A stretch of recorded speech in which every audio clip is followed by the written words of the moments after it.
கர்த்தருடைய பரிசுத்த நாமத்திற்கு மகிமையுண்டாதாக. ஸ்தோத்திரம்.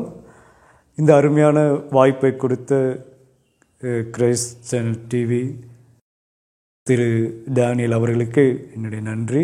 இந்த ஒரு நல்ல சந்தர்ப்பத்தை கொடுத்தார். என்னுடைய கதையை உங்களுக்கு சொல்கிறதுக்கு ரொம்ப சந்தோஷம். ஒரு பாடல் பாடி நான் சொல்லட்டுமா? பொறுமையாக கேட்பீங்களா? எனக்கு பிடித்த பாடல் ஒன்று பாடுகிறேன், நீங்கள் கேட்டு சந்தோஷப்படுங்க. ஆதிபிதா குமாரன் ஆவித்ரியேகர்க்கு அனவரதமும் ஸ்தோத்திரம். திரியேகர்க்கு அனவரதமும் ஸ்தோத்திரம். நீதமுதற்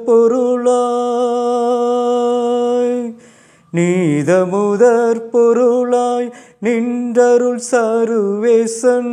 நீதமுதற் பொருளாய் நின்றருள் சருவேசன். நிதமும் பணிந்தவர்கள் நிமல திரு நேசன். நிறைந்த சத்திய ஞான மனோகர உறைந்த தீய வேத குணாக நீடுவார திரை சூழு மேதினில் மூடும் பாவ இருள் ஓடவை அருள் செய். ஆதிபிதா குமாரன் ஆவித்ரியேகர்க்கு அனவரதமும் ஸ்தோத்திரம். திரியேகர்க்கு அனவரதமும் ஸ்தோத்திரம். இப்போ இந்த பாடலை பாடினதுக்கு ரொம்ப சந்தோஷம். எனக்கு ரொம்ப பிடித்த பாடல். என்னுடைய பேர் கலைச்செல்வன். என்னுடைய தகப்பனார் அப்பா பேர் திரு சுப்பையன், அம்மா பேர் திருமதி மணி சுப்பையன். கர்த்தராகிய இயேசு கிறிஸ்துவ அறியாத குடும்பத்தில் திருச்சி மாவட்டம் முசிறி அப்படிங்கிற ஊரில் நான் ஆகஸ்ட் 19 1979 ஆண்டு ஒரு சனிக்கிழமை அன்னைக்கு அதிகாலையில் பிரம்ம முகூர்த்தம் சொல்லுவாங்க. அந்த நேரத்தில் நான் பிறந்தேன். ஏன்னா சனிக்கிழமை பிரம்ம முகூர்த்தத்தில் பிறந்திருக்கான் அப்படின்னு சொன்னாங்க. எனக்கு இப்போ பிறப்பு சான்றிதழ் எழுதுகிற மாதிரி அப்போ எனக்கு நாங்கள் வீடுகளில் பிறந்தோம்னா அந்த ஜாதகம் அப்படின்னு சொல்லுவாங்க. ஜாதகங்கிறது வேறு என்ன, அவங்க பிறப்பை பற்றி எழுதுறது, எந்த நேரத்தில் எந்த நாளில் பிறந்ததுன்னு. அப்படின்னு பார்க்கும்போது ஆவணி 3 அதிகாலையில் 4:40 பிரம்ம முகூர்த்தத்தில் கும்பராசி பூராட்டி நட்சத்திரம் அதில் ஆய கலைக்கூடிய நேரத்தில் நான் பிறந்தேன் அப்படின்னு சொல்கிறதுக்காக எனக்கு கலைச்செல்வன் அப்படின்னு பேர் வச்சாங்க. என்னுடைய குடும்பத்தில் பார்த்திங்கன்னா நான் 4வது நபர். மொத்தம் எங்கள் குடும்பத்தில் 8 பேர். அதில் நான் மூத்தவர்கள் 4 பேர் இருக்கிறாங்க, நான். அப்புறம் எனக்கு இளையவர்கள் 3 சகோதரி இருக்கார்கள். 5 சகோதரிமார்கள், 2 சகோதரர்கள் இருக்காங்க. அவங்க எல்லாம் இப்போது அவங்கவுங்க இடத்துல அவங்க இங்கே இருக்கிற இடங்களில் இருக்கின்றார்கள். இப்போ இயேசு கிறிஸ்துவை அறியாத ஒரு இந்து பாரம்பரிய குடும்பத்தில் பிறந்ததுனால அந்த மார்க்கங்கள் வழியாக என்னை நான் நடத்தப்பட்டேன். இப்போ இந்த பாரம்பரியத்தில் நான் வளர்வதற்கு ஒரு காரணம் என்னுடைய பெற்றோர், என்னுடைய அப்பா அம்மா தான் அவங்க காரணம். எங்கள் அப்பா வணிக வரி அலுவலகத்தில் வட்டார அளவில் மாவட்ட அளவில் அடுத்து வணிக வரி அலுவலராக மாறினார். முசிறி, குளித்தலை, கடைசியில் திருச்சி அங்கே ஒரு வணிக வரி அலுவலராக வாழ்ந்தார். அவர் நல்ல ஒரு மனிதராக காணப்பட்டார். எங்கள் அப்பா அம்மா அவங்க இந்து பாரம்பரிய குடும்பத்தில் அவங்க வளர்ந்ததுனால அவங்களுக்கு இந்த குடிப்பழக்கம், சண்டை போடுறது, அப்புறம் போதைப் பொருட்கள் பயன்படுத்துறது, கெட்ட வார்த்தைகள் பேசுகிறது, மற்றவங்களோட பிரச்சனை பண்ணுறது, இப்படிப்பட்டதான கெட்ட பழக்க வழக்கங்கள் கிடையாது. அது இல்லாமல் அவங்க இப்போ சொல்லணும்னா ஒரு பக்தி மார்க்கத்தில் வளர்ந்தார்கள். ஆனால் பகுத்தறிவாக அவங்களும் காணப்பட்டார்கள். அப்புறம் எங்கள் அம்மா அதே போல் அவங்க வேலை வந்தது. ஆனால் பிள்ளைகளாக எங்களை கவனிக்கிறதுக்காக அவங்க வேலைக்கு போகலை. வீட்டை கவனித்து கொண்டார்கள், குடும்பத்தை கவனித்து கொண்டார்கள். எங்கள் அப்பா வேலை செய்து சம்பாத்தியம் பண்ணி அந்த வருமானத்தில் வீட்டில் கொடுப்பாங்க. எங்கள் அம்மா அதை வைத்து அந்த வீட்டை கவனித்து கொண்டார்கள். அப்போ என்னுடைய ஆரம்ப நாட்கள் எங்கள் குடும்பம், எங்கள் அம்மா அன்பாக இருப்பாங்க, அதே சமயத்தில் கண்டிப்பாகவும் இருப்பாங்க. ஒவ்வொருத்தரையும் கவனிச்சுக்குவாங்க. அவங்களுக்கு என்னென்ன எப்படி தேவை, அவங்க எப்படி இருக்கணும்னு சொல்லி எங்கள் அம்மா கவனிச்சுக்குவாங்க. எங்கள் அப்பாவும் குடும்பத்தை அவ்வளோ அருமையாக கவனித்து கொண்டார்கள். அது இல்லாமல் அவங்க ஒவ்வொரு பிள்ளைக்கு என்னென்ன தேவை, எங்களுக்கு தேவையான உடை விஷயத்தில், உணவு விஷயத்தில், அப்புறம் எங்களுடைய பழக்க வழக்கங்கள்லாம் வந்து சொல்லி கொடுத்தார்கள். ஏன்னா எங்கள் வீடுகளில் பார்த்தீங்கன்னா 8 பிள்ளைகள், பெற்றோர் 2 பேர், அப்பா அம்மா இவங்களாம் சேர்த்து 10 பேர் இருக்கும்போது எப்படி இருந்திருக்கும் அப்படின்னு உங்களுக்கே தெரியும். நம்ம யோசித்து பார்க்கும்போதே தெரியும். ஆனால் அத்தனை பேரையும் வந்து ஒழுங்காக ஒரு கட்டுக்கோப்புக்குள்ளே வளர்த்தார்கள். இந்த மாதிரி சூழ்நிலை தான் நான் வந்து பிறந்து வளர்ந்தேன். நாங்கள் முசிறியில், திருச்சி மாவட்டம் முசிறியில் அமலா துவக்கப்பள்ளி அப்படிங்கிற பள்ளியில் நான் 1ஆம் வகுப்புலேருந்து 5ஆம் வகுப்பு வரைக்கும் படித்தேன். அப்போ படிக்கும்போது எங்களுக்கு ஆரம்ப கல்வியெல்லாம் நன்றாக சொல்லி கொடுத்தார்கள். அதே சமயத்தில் வீடுகளில் வந்த பிற்பாடு மாலை நேரத்தில் நாங்கள் என்ன படித்தோமோ அதை வீட்லேயும் படிக்கணும். எங்கள் அப்பா அம்மா அதையும் கவனித்து கொண்டார்கள். அப்புறம் என்னுடைய சகோதரர்லாம் அவங்களும் வந்து என்ன படிக்கிறோம், எப்படி இருக்கிறோம் அப்படின்னு சொல்லி ஒருத்தருக்கு பார்த்து கொண்டார்கள். அடுத்து பள்ளிக்கூட ஆரம்பத்தில் ஒரு ஆரம்ப நிலை, துவக்க நிலையில் வந்து நான் ஒரு சாதாரணமாக தான் படித்து வந்தேன். 6ஆம் வகுப்புலேருந்து 10ஆம் வகுப்பு வரைக்கும் அதே முசிறியில் அரசினர் ஆண்கள் மேல்நிலை பள்ளியில், அங்கே அரசு பள்ளியில் படிக்கணும். அப்போது தான் வந்து எனக்குள்ள கொஞ்சம் திறமைகள் எல்லாம் வந்து அங்கே இருக்க ஆசிரியர்கள் வெளியே கொண்டு வந்தார்கள். அதில் ஒன்று பார்க்கும்போது பேச்சு போட்டி அல்லது பேச்சு திறன் ஒரு மேடையில் கொடுத்து நின்று பேச சொன்னால், அப்போ 6ஆம் வகுப்பு படிக்கும்போது நான் மேடையில் நின்று பேசியிருக்கிறேன். அன்றைய சுதந்திர தினத்தை பற்றி எனக்கு சொல்லி கொடுத்தார்கள். அந்த சுதந்திரத்தை பற்றி நான் பேசினேன். அடுத்து தமிழ் வளர்ச்சி மாநாடு நடத்தினார்கள். அந்த இலக்கிய மன்றம் சொல்லுவாங்க. அதில் வந்து தமிழ் மொழியை பற்றியும் திருக்குறளை பற்றியும் வந்து எனக்கு பேச சொன்னாங்க. அவங்க சொல்லி கொடுத்ததை நான் அது நல்லா கவனித்து அதை வந்து பேசினேன். அதில் முக்கியமாக வந்து திருக்குறளுடைய சிறப்பை குறித்து சொல்லும்போது அதில் ஒரு திருக்குறளுடைய அதிகாரத்தை பேச சொன்னாங்க. நான் அப்போ வந்து பேசினது வந்து அன்பு அறனும் உடைத்தாயின் இல்வாழ்க்கை பண்பும் பயனும் அது. அப்போ வந்து எனக்கு இல்வாழ்க்கைன்னா என்னன்னு தெரியாது. ஆனால் அந்த குறளை வந்து நான் சொல்லி இருந்திருக்கேன். அடுத்து கல்வியை பற்றி அதிகாரத்தில் திருக்குறளை சொன்னாங்க. தொட்டனை தூறும் மணற்கேணி மாந்தருக்கு கற்றனை தூறும் அறிவு அப்படின்னு அந்த திருக்குறள் சொன்ன அவங்க விளக்கம் சொல்லி கொடுத்தாங்க. அதே அப்படி நான் சொன்னேன். ஆனால் அதனுடைய உண்மையான அர்த்தம் வந்து அப்போ தெரியாது. நம்ம குழந்தை தானே, என்ன ஆசிரியர் கற்றுக் கொடுக்குறார்களோ அல்லது என்ன அப்பா அம்மா சொல்லணும் அதை வந்து நான் அப்படியே பிரதிபலிக்கிறோம். அதை தான் வந்து நான் பின்பற்றினேன். இதுக்கிடையில் பார்த்திங்கன்னா எங்கள் குடும்ப பின்னணியில் பார்க்கும்போது நாங்கள் வந்து ராமாயணம், மகாபாரதம் இந்த மாதிரி ஒரு இதிகாச கதைகள், இந்த கடவுள் சம்பந்தமான கதைகள் எல்லாம் வந்து கேட்டு வளர்ந்தது. அவங்க கோவிலுக்கு வந்து மறக்காமல் கோவிலுக்கெலாம் செல்லுவார்கள். வெள்ளிக்கிழமை நாட்களில் கோவிலுக்கு செல்வார்கள். அடுத்து குடும்ப கோவில்னு சொல்லி பக்கத்தில் இருக்க சில புண்ணிய ஸ்தலங்கள் சொல்லுவாங்க. அதுக்கு வந்து எங்களை அழைச்சிட்டு சென்றிருக்காங்க. அப்படி பார்க்கும்போது தஞ்சாவூர் பிரகதீஸ்வரர் ஆலயம் அதுக்கு ஒரு முக்கியத்துவம் கொடுப்பார்கள். அடுத்து நாங்கள் எங்கள் ஊரில் பக்கத்தில் இருக்கிறதான குணசீலம் பிரசங்க வெங்கடேச பெருமாள் கோவில் அதுக்கு அழைத்து சென்றிருக்கிறார்கள். திருச்சியில் முக்கியமாக ஸ்ரீரங்கத்தில் ஸ்ரீரங்க பெருமாள், ரெங்க மன்னர் அந்த கோவில்களுக்கும் அழைத்து சென்றிருக்கிறார்கள். சமயபுரம் மாரியம்மன் கோவில் இதுக்கெல்லாம் சென்றிருக்கு. அதுக்கு வந்து அநேகமாக எங்கள் பெண்கள் தான் எங்கள் வீடுகளிலேருந்து செல்வாங்க. எங்களை இந்த கோவில்களுக்கெல்லாம் அழைத்து சென்றது. அப்புறம் அங்கே இருக்கிறதான சுற்றுலாத்தலத்துக்கெல்லாம் சென்றிருக்கோம். முக்கியமாக பார்த்திங்கன்னா நான் இருக்கிற முசிறி வந்து காவேரி ஆறு ஓடுகிற காவேரி அகன்ற காவேரி ஓடுகிற இடம். அது எங்கள் ஊருக்கு அடுத்து தான் வந்து காவேரி வந்து 3ஆக பிரியுது. கொள்ளிடம், காவேரி அப்படின்னு சொல்லி 3 பிரிவாக பிரியுது. அதனால் எங்கள் வீடு அகன்ற காவேரி இருக்கிறதுனால நாங்கள் தினந்தோறும் அல்லது அடிக்கடி காவிரி ஆற்றுக்கு சென்று குளிக்கிறது, சூரிய நமஸ்காரம் பண்ணுறது, சில விடுமுறை நாட்கள்லாம் அங்கே காவிரி ஆற்றில் தான் நாங்கள் கழிக்கிறது. சில பண்டிகை நாட்கள்னு சொல்லுவாங்க. அந்த நேரத்தில் நாங்கள் காவிரி ஆற்றில் சென்று பூஜை பண்ணுறது, இந்த மாதிரியெல்லாம் பழக்கம் இருந்தது.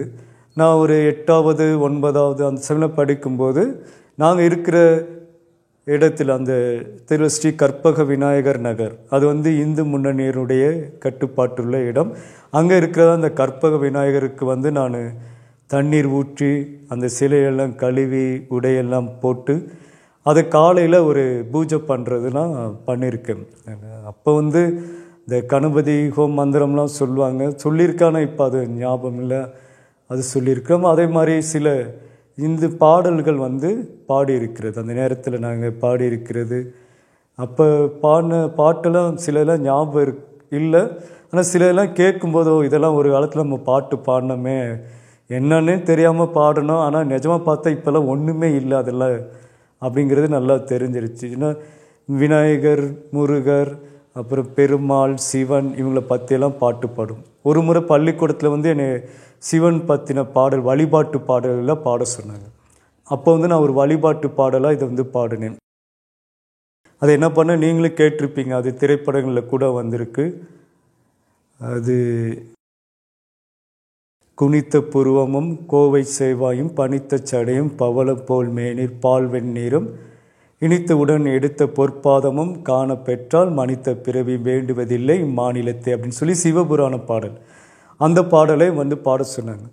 அதே வழிபாட்டு தலத்தில் வழிபாட்டு பாடல் வந்து கிறிஸ்தவ பாடல் இருந்துச்சு. புத்தகத்தை பார்த்து அதை பாட சொன்னாங்க. அது வந்து பார்த்திங்கன்னா அப்போ வந்து ரட்சணி யாத்திரிகம் ஹெச்ஏ கிருஷ்ண பிள்ளை அவர் எழுதின பாட்டு. ஆனால் அது என்ன அர்த்தமும் தெரியாது. பாடல் வந்து சொல்லி கொடுத்தாங்க, தமிழாசிரியர் சொல்லி கொடுத்தாங்க. அந்த வழிபாட்டு பாடலில் அதை வந்து நான் பாடினேன். இப்போ கூட அந்த பாட்டு ஞாபகம் இருக்குது.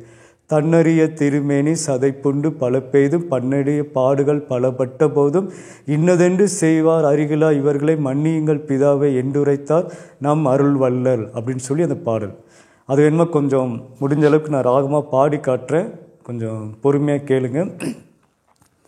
தன்னறிய திருமேனி சதை புண்டு பல பெய்தும் தன்னறிய திருமேனி சதை புண்டு பல பெய்தும் பன்னறிய பாடு பலவட்ட போதும் பன்னறிய பாடு பலவட்ட போதும் இன்னதென்று செய்வது அறிகிலா இவரை மன்னியுங்கள் என்றுரைத்தார் அருள் வல்லல் நம் அருள் வல்லல் நம் அருள் வல்லல்.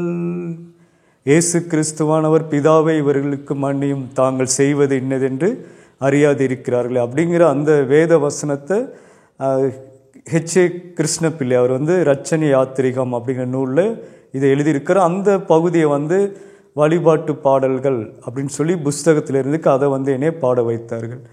அடுத்து முக்கியமாக பார்த்திங்கன்னா இலக்கிய மன்றத்தில் வந்து அப்படி பள்ளியில் படிக்கும்போது தமிழ் மொழியை பற்றி சிறப்பாக பாடுறதுக்காக அந்த தமிழ் பாரதிதாசனுடைய அந்த பாடல் சினிமாவில் வந்துச்சு, அதை கேட்க வச்சு என்னை பாட வைத்தார்கள்.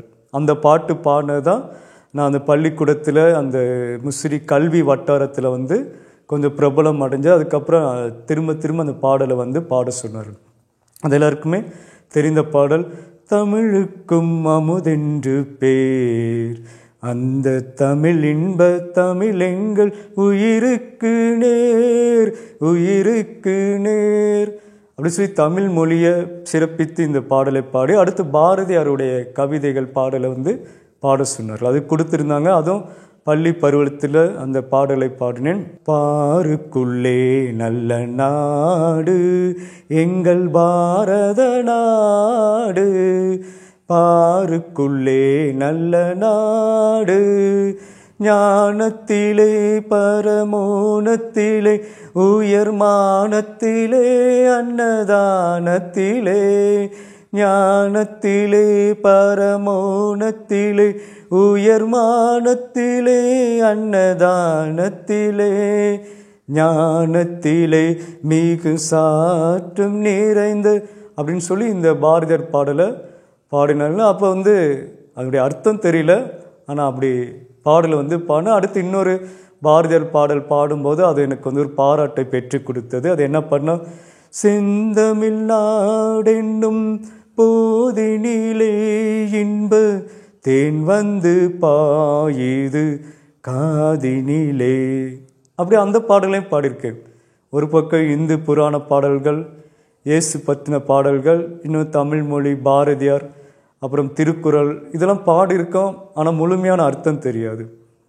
அதே அந்த பள்ளி படிப்பில் பார்க்கும்போது 9வது 10வது படிக்கும்போது இன்னொரு சிறப்பு என்னென்னா, தேசிய மாணவர் படையில் நான் வந்து சேர்ந்திருக்கேன். அப்போ 2 ஆண்டுகள் தேசிய மாணவர் படையில் இருந்ததில் அங்கே வந்து பார்த்திங்கன்னா தேசிய பாடல்களை வந்து பாட சொன்னார்கள். தேசிய பாடல்கள் வந்து அப்போ வந்து நடக்கிறதான சுதந்திர தின விழா, குடியரசு தின விழாவிலும், அப்புறம் டிசம்பர் 7ஆம் தேதி கொடி நாள்னு சொல்லுவாங்க. அந்த நாளில் கூட தேசிய கொடியை சம்பந்தமாக தேசிய பாடல்களை வந்து பாட வைத்திருக்கிறார்கள்.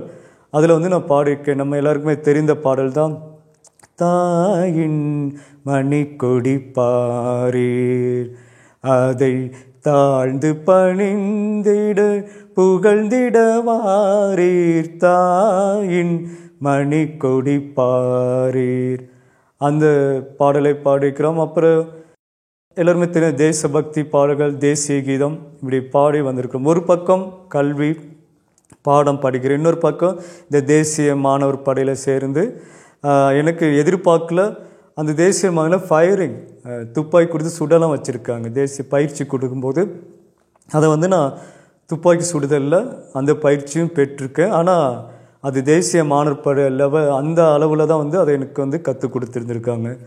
அதில் 2 வருஷம் இருந்தேன். அப்போ இதில் முக்கியமாக பார்த்திங்கன்னா எங்களுடைய பழக்க வழக்கம் வந்து உணவு பழக்க வழக்கங்கள் வந்து மற்ற இதை வந்து கலந்து சாப்பிட மாட்டோம். அதனால் எங்களுக்கு ஒரு சிறப்பான உணவு சாப்பிட்ணும் அப்படின்னு சொல்லி தினந்தோறும் எங்கள் அம்மா வந்து வீட்டிலே சாப்பாடு எங்களுக்கு செய்து கொடுத்து டிஃபன் பாக்ஸில் கொடுத்து ஸ்கூலுக்கு அனுப்பிச்சிருவாங்க. இதில் என்ன சிறப்புனா, அந்த 11 மணி இடைவேளை நேரத்தில் நான் வந்து சாப்பாடு சாப்பிட்ருவேன். சாப்பிட்டுட்டு 12:30 மணி 1 மணிக்கு திரும்ப வீட்டுக்கு வந்துடுவேன். ஏன் சாப்பாடு கொடுத்தீங்கன்னா சாப்பிட்டேன் அப்படின்ட்டுருவாங்க அப்படின்னு சொல்லிட்டு. அதனால் சில நாள் பார்த்தீங்கன்னா கொஞ்ச நாளுக்கு அப்புறம் எனக்கு டிஃபன் பாக்ஸில் சாப்பாடு கொடுக்காம அதே வீட்டில் வந்தே சாப்பிட்டு போ அப்படின்னாங்க. ஏன்னா கொடுத்தா நான் இடைவேளை நேரத்தில் சாப்பிட்றேன் அப்படின்னு சொல்லி. அப்படியெல்லாம் பள்ளிக்கூட வாழ்க்கை வந்து இருந்துச்சு. அடுத்து பள்ளிக்கூடத்தில் பார்த்தீங்கன்னா முக்கியம் இப்போ சொல்லலாம் தைரியமாக, என்னென்னா வகுப்பு முடிஞ்ச உடனே ஒவ்வொரு ஆசிரியரும் எப்படி பாடம் நடத்துனாங்க, எப்படி பேசுனாங்க, மாணவர்கள் எப்படி கண்டிச்சாங்கன்னா அது மாதிரி என்னை மிமிக்ரி பண்ண சொல்லுவாங்க, செஞ்சு காட்ட சொல்லுவாங்க. அதே மாதிரி நான் செஞ்சு காட்டினேன். அடுத்து எப்படி ஒவ்வொரு ஆசிரியரும் போர்டு எழுதி போட்டு இப்படி திரும்பி பார்ப்பாங்க, அது மாதிரி ஆக்ஷன்லாம் பண்ண சொன்னாங்க. நான் அது மாதிரி வகுப்புலலாம் பண்ணிகிட்ருக்கிறது. ஆனால் ஆசிரியர் வந்தோடனே அப்படியே சாதாரண மாணவர் மாதிரியாக அப்படியே உட்காந்துடுறது அப்படின்ட்டு தான். அப்படி என்ன பண்ணதோ அது என்ன ஆச்சுன்னு தெரில. இன்றைக்கி பார்த்தீங்கன்னா நிஜமாகவே நானும் ஒரு ஆசிரியராக மாறும்படி இருக்குது. அப்படி ஒரு கல்வி வாழ்க்கை, பள்ளி வாழ்க்கை வந்து அவ்வளோ அருமையாக இருந்தது. பாடங்கள் நான் கற்றுக்கொண்ட பாடங்கள் அது பார்த்திங்கன்னா ஒரு 60% தான் நான் கல்வியில் இருந்தேன். ஏன்னா மற்ற இதெல்லாம் நம்ம இப்போ உங்களுக்கு சொன்ன இந்த பாடல்கள், இந்த பேச்சு திறன்கள், கட்டுரை எழுதுதல், இதில் போனதுனால எனக்கு வந்து அந்த கல்வி வந்து ஒரு 60% தான் இருந்தது. அந்த 10th மேலே தான் வந்து படிப்பு பாதிக்கூடன்ட்டு தான் தேசிய மாணவர் படை அந்த என்சிசியில் போக வேண்டாம் அப்படின்ட்டாங்க. இதுக்கு இடையில் பார்த்திங்கன்னா பள்ளி படிக்கும்போதே நடனம் வந்து கற்றுக்கிறதுக்கு ஒரு சந்தர்ப்பம் கிடைச்சிது. அந்த நடன ஆசிரியர்கள் எங்களுக்கு பாரம்பரிய நடனங்கள் கற்றுக் கொடுத்தாங்க. அப்புறம் மேற்கத்திய நடனங்கள்லாம் கற்று ஒவ்வொரு பள்ளி ஆண்டு விழாவிலையும் வந்து அதை பாட வைக்கிறது. அதில் குறிப்பாக சொல்லணும்னா இதே இந்து புராண பாடலுக்கு தான், அந்த திரைப்பட பாடலுக்கு தான் நடனம் ஆடி இருக்கிறேன். அந்த பாட்டு கூட பார்த்திங்கன்னா, ஓம் நமச்சிவாய தங்க நிலாவினை அணிந்தவா ஆடுகிறோம் சூரியோதயா அரியலையா அப்படின்னு சொல்லி அந்த பாடலுக்கு வந்து அந்த சிவ நடனம் அதை வந்து நடனம் ஆடி இருக்கிறேன். அதை பார்த்துட்டு எனக்கு நடனம் சொல்லி கொடுத்த ஆசிரியர் வந்து, உனக்கு அந்த சிவனுடைய அம்சம் இருக்குது, அதனால் நீ வந்து எனக்கு குரு தட்சணை கொடுக்கக்கூடாது, ஏன்னா நீனே ஒரு சிவன் அம்சம் மாதிரி தெரியுற அப்படின்னு சொல்லிட்டு எனக்கு இலவசமாக நடனம் கற்றுக் கொடுத்தாங்க. அவங்க கற்றுக் கொடுத்ததுக்கு பிற்பாடு ஒரு சம்பவம் நடந்திருக்கு. அது என்னன்னு சொல்லி நான் உங்களுக்கு அடுத்து தொடர்ந்து நான் சொல்கிறேன். அப்போ சொல்லும்போது இதை நீங்கள் எனக்கு கரெக்டாக ஞாபகம் வச்சுக்கொள்ளுங்க. எனக்கு நடனம் சொல்லி கொடுத்த ஆசிரியருக்கு அடுத்து என்ன நடந்துச்சு அப்படின்னு சொல்லி நான் சொல்கிறேன். இப்படி பள்ளி இது வந்தது 10ஆம் வகுப்பில் நான் 500க்கு 393 மார்க் எடுத்தேன். அவ்வளோதான் எடுக்க முடிஞ்சு. ஏன்னா எங்கள் வீடுகளில் எல்லாருமே 400 மார்க்கில் எடுத்தவங்க, நான் மட்டும் இப்படி எடுத்திருக்கேன் அப்படின்னு சொல்லி என்னை நீ ரொம்ப ஆடுற பாடுற, வீட்டில் இருக்க மாட்டேங்கிற, சுற்றுற அப்படின்னு சொல்லியெல்லாம் சொல்லிகிட்டு இருந்தாங்க. ஆனால் பிரச்சனையெல்லாம் பண்ணலை. பொழுது போகிறது என்னது, இப்படியெல்லாம் பொழுது போய்கொண்டே இருக்கிறது. எப்போதுமே பக்கத்தில் இருக்க நண்பர்கள் இருக்காங்க, சொந்தக்காரங்களாம் இருக்காங்க, அவங்க வீடு பசங்களோட விளையாடுறது தான் முக்கியம் இருந்துச்சு. ஏன்னா ஒரு பக்கம் படிப்பு, விளையாட்டு, முக்கியமாக பார்த்திங்கன்னா அத்லெட்டிக்ஸில் 100 மீட்டர் அதில் நான் ஓடி ஜெயிச்சிருக்கேன். குறிப்பாக மாவட்ட அளவில் வரும்போது 3வது இடம் தான் வந்துட்டேன். அதனால் என்னை மாநில அளவில் தமிழ்நாடு ஸ்டேட் லெவல் அந்த ஓட்டப்பந்தயத்துக்கு என்னை அவங்க தேர்ந்தெடுக்கலை. ஏன்னா ஒவ்வொரு மாவட்டத்திலேருந்து 2 பேர் தான் தேர்ந்தெடுப்போம். முதல் 2 இடம் மட்டும்தான் தேர்ந்தெடுப்போம், 3வதாக வந்தவங்க எடுக்க மாட்டோம் அப்படின்னு சொல்லிட்டாங்க. அதனால் எனக்கு 3வதாக வந்ததுனால மாவட்ட அளவிலேருந்து மாநில அளவுக்கு என்னால் போக முடியல. அதனால் இந்த ஓட்டப்பந்தயம் வேண்டாம் அப்படின்னு சொல்லி நான் அதையும் 10ஆம் வகுப்போடு அப்படி நிறுத்திட்டு நான் வந்துட்டு அடுத்து விளையாட்டில் முக்கியத்துவம் கொடுக்காம படிப்பு விஷயத்தில் அப்படி தொடர்ந்து போய்கொண்டே இருந்தது. என்னுடைய சகோதரர்கள் அவங்கெல்லாம் பள்ளி கல்வி முடித்தாங்க, கல்லூரி முடித்தார்கள். அவங்களுக்கு திருமண காரியம்லாம் நடந்தது. அவங்கள நாங்கள் கூட இருந்து மற்ற பணிகள் செய்தது. அதனால் என் நண்பர்கள்லாம் எங்கள் வீட்டுக்கு வர கூட படித்தவங்களாம் சொல்லுவாங்க, எங்கள் வீட்டை பார்த்து இத்தனை பேர் இருக்கிறத பார்த்து எங்கள் வீடுன்னு சொல்ல மாட்டாங்க, உங்கள் தொகுதியில் எத்தனை பேர் நல்லா இருக்காங்களா அப்படின்னு கேட்பாங்க. ஏன்னா எங்கள் வீடே ஒரு தொகுதி மாதிரியும். அடுத்து எங்கள் பக்கத்துலலாம் சொந்தக்காரங்கள்லாம் இருக்கனால உங்கள் ஊர் அப்படின்னு சொல்லுவாங்க. எங்கள் தெருவே உங்கள் ஊர் அப்படின்னு சொல்லி அவங்களாம் அப்படி கிண்டலாக அப்படி சொல்லுவாங்க. சொன்னார்கள். அந்த நண்பர்கள்லாம் இருக்கிறார்கள். அந்த நாளில் பார்த்திங்கன்னா ஒரு நல்ல நண்பர்களாக அவங்க கிடைச்சாங்க. அவங்களுக்கு எந்த குடிக்கிற பழக்கமோ அல்லது கெட்ட வார்த்தை பேசுகிறதோ, தவறான வழியில் போகிறதோ, பெற்றவங்களை மதிக்காமல் இருக்கிற அந்த மாதிரி ஒரு இல்லாத நண்பர்களாக, நல்ல நண்பர்களாக பள்ளியிலையும் எனக்கு கிடைத்தார்கள். அப்புறம் இதே மாதிரி பள்ளி வாழ்க்கை போய்கொண்டே இருந்தது. இந்த நேரத்தில் பார்த்திங்கன்னா நம்ம அந்த பள்ளி பருவத்தில் நம்ம எப்படி வளர்ந்துருப்போம் உங்களுக்கே தெரியும். படித்து எல்லாம் நம்ம எல்லாருமே படிக்கணும், அடுத்து மற்றவங்கள பார்த்து இவங்க இவ்வளோ மார்க் வாங்கியிருக்காங்க, நாமும் இத்தனை மார்க் வாங்கணும் அப்படின்னு. அப்போ செய்தித்தாளில் பார்த்திங்கன்னா முதல் மதிப்பெண் பெற்றவர்கள், 2ஆம் மதிப்பெண், 3ஆம் மதிப்பெண்லாம் பேர் அவங்களுடைய புகைப்படம்லாம் வரும். நமக்கும் அப்படி வரணும் அப்படின்லாம் தோணிருக்கு. ஆனால் அந்தளவுக்கு முயற்சி எடுத்து படிச்சிருந்தால் வந்திருப்போம். ஆனால் நம்ம அந்த இடத்துல நேரத்தில் நான் படிக்கலை, ஏதோ இந்த அளவுக்கு படித்தது. அடுத்து என்னுடைய அப்பா வணிக வரித்துறையில் அந்த அலுவலர் ஆஃபீஸர் ரேஞ்சுக்கு போயிட்டதுனால திருச்சிக்கு இடம் மாறி போனாங்க. நான் முசிறில் இருந்து திருச்சிக்கு போனேன்.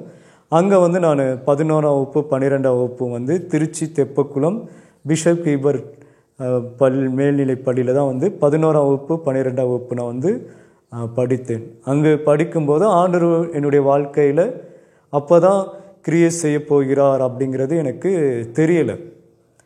ஏன்னா அந்த நேரத்தில் தான் ஆண்டவர் அந்த 12ஆம் வகுப்பு முடிக்கும்போது தான் இயேசு கிறிஸ்துவை நான் தெரிந்து கொள்ளும்படியாக ஆண்டவர் எனக்கு உதவி செய்தார். எனக்கு முன்னாடி ஆண்டவர் என்னை ஏற்கனவே தெரிந்து கொண்டார். ஏன்னா எனக்கு தெரிஞ்சது அப்போ அந்த 12ஆம் வகுப்பு முடிக்கும்போது தான் தெரிஞ்சது. இன்னும் சொல்லப்போனால் நான் விளையாட்டு போட்டியெல்லாம் போகிறதுனால காலையில் எழுந்திரிச்சு உடற்பயிற்சி செய்யும் பொழுது வாக்கிங், ரன்னிங்லாம் போவேன். என்சிசியில் இருக்கும்போது அப்படிலாம் போகும்போது போகிற வழியில் ஒரு திருச்சபை இன்னும் இருக்குது, முசிறியில் தாப்பேட்டை ரோட்டில் சிஎஸ்ஐ கிறிஸ்துநாதர் ஆலயம் அப்படின்னு இருக்கு. நான் என்ன போகும்போது ஒரு வெள்ளிக்கிழமை நாள், இன்றைக்கி வெள்ளிக்கிழமை தானே, இவரும் சாமி தானே, கும்பிட்டு பார்ப்போம் அப்படின்னு சொல்லிவிட்டு நான் என்ன பண்ணேன், சும்மா போகக்கூடாதுன்னு மெழுகுவர்த்தி, ஊதுபத்தி, பூவெல்லாம் வாங்கிட்டு போய் எப்படி ஒரு இந்து கடவுளுக்கு பூஜை பண்ணுறோமோ அது மாதிரி மெழுகுவர்த்தி ஏற்றி வச்சு, பத்தியெல்லாம் ஏற்றி வச்சு, பூவெல்லாம் பைபிள் மேலே அந்த இருக்க சிலுவை மேலே பூவெல்லாம் தூவி நான் பாட்டு இந்து கடவுளை கும்புற மாதிரி கும்பிட்டு இருந்தேன். கும்பிட்டுட்டு நான் பாட்டு போயிட்டேன். அதான் எனக்கு முதல் இயேசுவை வழிபட்டு தொழுது கொண்டது. அப்படின்னா எனக்கு எதுனே தெரியாது. சும்மா அவரே கடவுள் தானே, இன்றைக்கி வெள்ளிக்கிழமை தானே, ஏன்னா வெள்ளிக்கிழமை விசேஷத்த நாளில், அதனால் போய் நான் கும்பிட்டுட்டு பள்ளிக்கூடத்துக்கு போகிறது. அடுத்து பார்த்திங்கன்னா வெள்ளிக்கிழமை அல்லது சனிக்கிழமை, இன்னும் சொல்லப்போனால் இந்து முறைப்படி அமாவாசை நாட்கள் இதெல்லாம் வந்து வீட்டில் விரதம் இருப்பாங்க. அதனால் நாங்களும் அந்த முறையை வந்து கடைப்பிடிச்சிருக்கேன். பள்ளிக்கூடத்துக்கு போகும்போது ஒருவேளை அன்றைக்கி பள்ளிக்கூடம் இருந்துச்சுன்னா காலைல சாப்பிடாம மதியம் போய் சாப்பாடு கொண்டுட்டு போய் பக்கத்தில் எங்கேயாவது கோவில் இருந்தால் பூஜை பண்ணிவிட்டு வந்து மதியம் சாப்பாடு சாப்பிட்றது, அந்த மாதிரி பழக்கம் இருந்துச்சு. இப்போது 12ஆம் வகுப்பு முடித்து அடுத்து பார்த்திங்கன்னா 12ஆம் வகுப்பில் முக்கியமாக வந்து நல்ல மதிப்பெண் எடுத்து அடுத்த கல்லூரிக்கு போகணும். அது ரொம்ப முக்கியம். நான் வந்து இன்னும் இவ்வளோலாம் மார்க் எடுப்பியா, அடுத்து காலேஜுக்கெலாம் போகிற மாதிரி மார்க் வருமா அப்படின்னு கேட்டுட்ருந்தேன். இந்த சூழ்நிலை பார்த்திங்கன்னா நான் 1994ஆம் ஆண்டு ஜனவரி 24 வந்து என்னுடைய தகப்பனார் வேலை பார்த்துட்டு இருக்கும்போதே அவருக்கு திடீர்னு நெஞ்சு வலி வந்து அவர் இறந்து போனார். அதனால் மறுபடியும் எங்கள் குடும்பம் வந்து திருச்சியிலிருந்து முசிறிக்கு நாங்கள் வந்துட்டோம், எங்கள் சொந்த வீட்டுக்கு அங்கே வந்துட்டோம். ஆனால் நான் அந்த நேரத்தில் 11ஆம் வகுப்பு பாதி போயிட்டுருக்கேன்.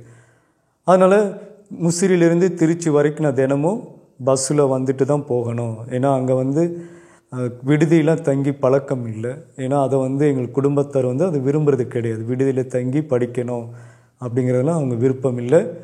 ஆனால் அது ஒரு தினமும் வீட்டில் இருந்து கிளம்பி போயிட்டு வரேன். 12ஆவது படிக்கும்போது அப்படி தான், உனக்கு கஷ்டமாக இருந்துச்சுன்னா டியூஷன் படி அப்படின்னாங்க. ஏன்னா அந்த நாட்களை பார்த்தீங்கன்னா டியூஷன்னா வந்து சரியாக படிக்காத பிள்ளைகள் தான் டியூஷன் படிப்பாங்க.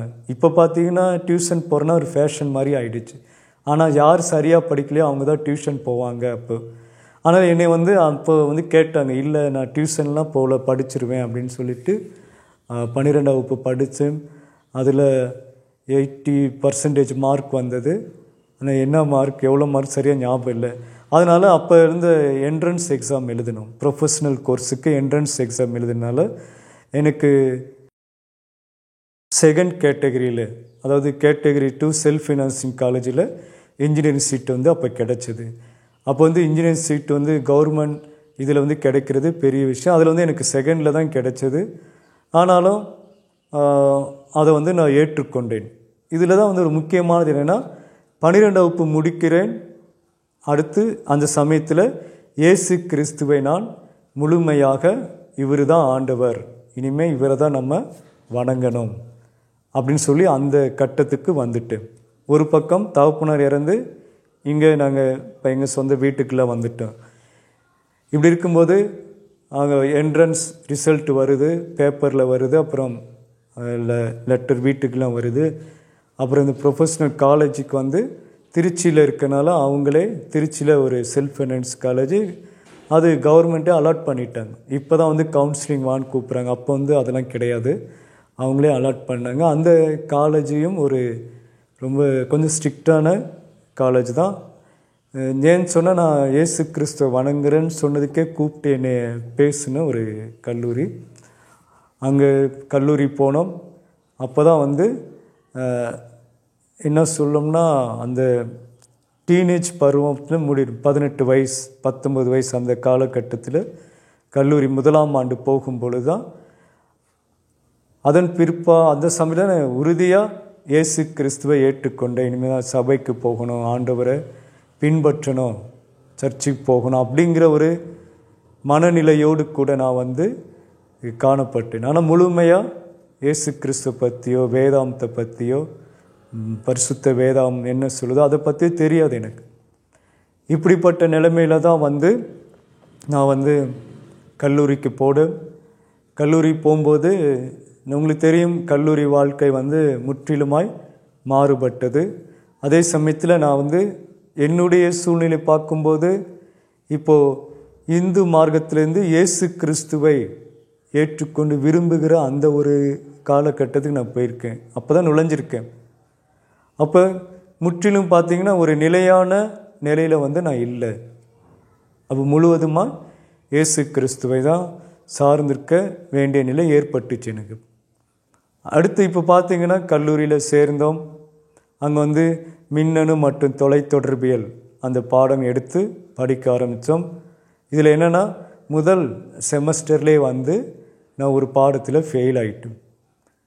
ஏன்னா 12ஆம் வகுப்பு வரைக்கும் எந்த ஒரு பரீட்சையிலே பாடத்திலே நான் ஃபெயில் ஆனது கிடையாது, தோற்றது கிடையாது. ஆனால் காலேஜில் முதல் செமஸ்டர்லே வந்து அப்போ வந்து முதல் ஃபஸ்ட் இயர், அப்போ தான் செகண்ட் இயர்லாம் செமஸ்டர் முறை.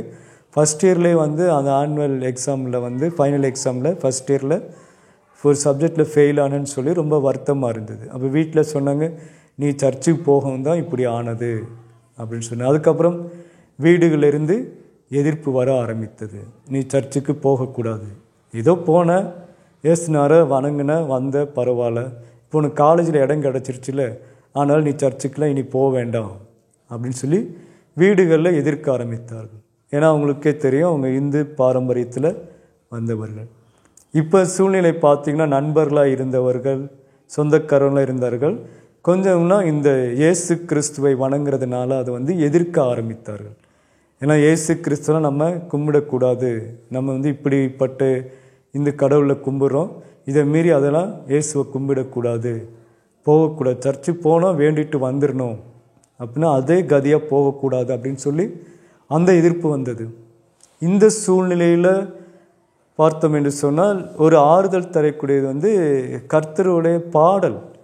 நான் ஏற்கனவே சொன்னேன், பாடல் வந்து அந்த நேரத்தில் வந்து எனக்கு ஆறுதல் கொடுத்துச்சு. ஏன்னா அப்போ வேதாமத்தை நான் படிக்க முடியாது, சர்ச்சுக்கு சபைக்கு வந்து போகிறதுக்கு அனுமதி இல்லை. அப்போ தான் வந்து நான் ஒரு பாடலில் வந்து கிறிஸ்துவ பாடல் வந்து கேட்டுட்டு அதை பாட ஆரம்பித்தேன்.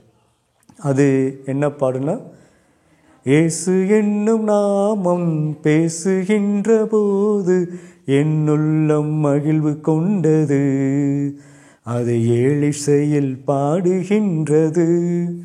அந்த பாடலும் இயேசு இயேசு என்று அழைத்து பேசு பேசு உன் கதையை, உந்தன் குரலை கேட்டு உன்னையும் மீட்டு வானகம் சேர்க்கும் தேவனவர்.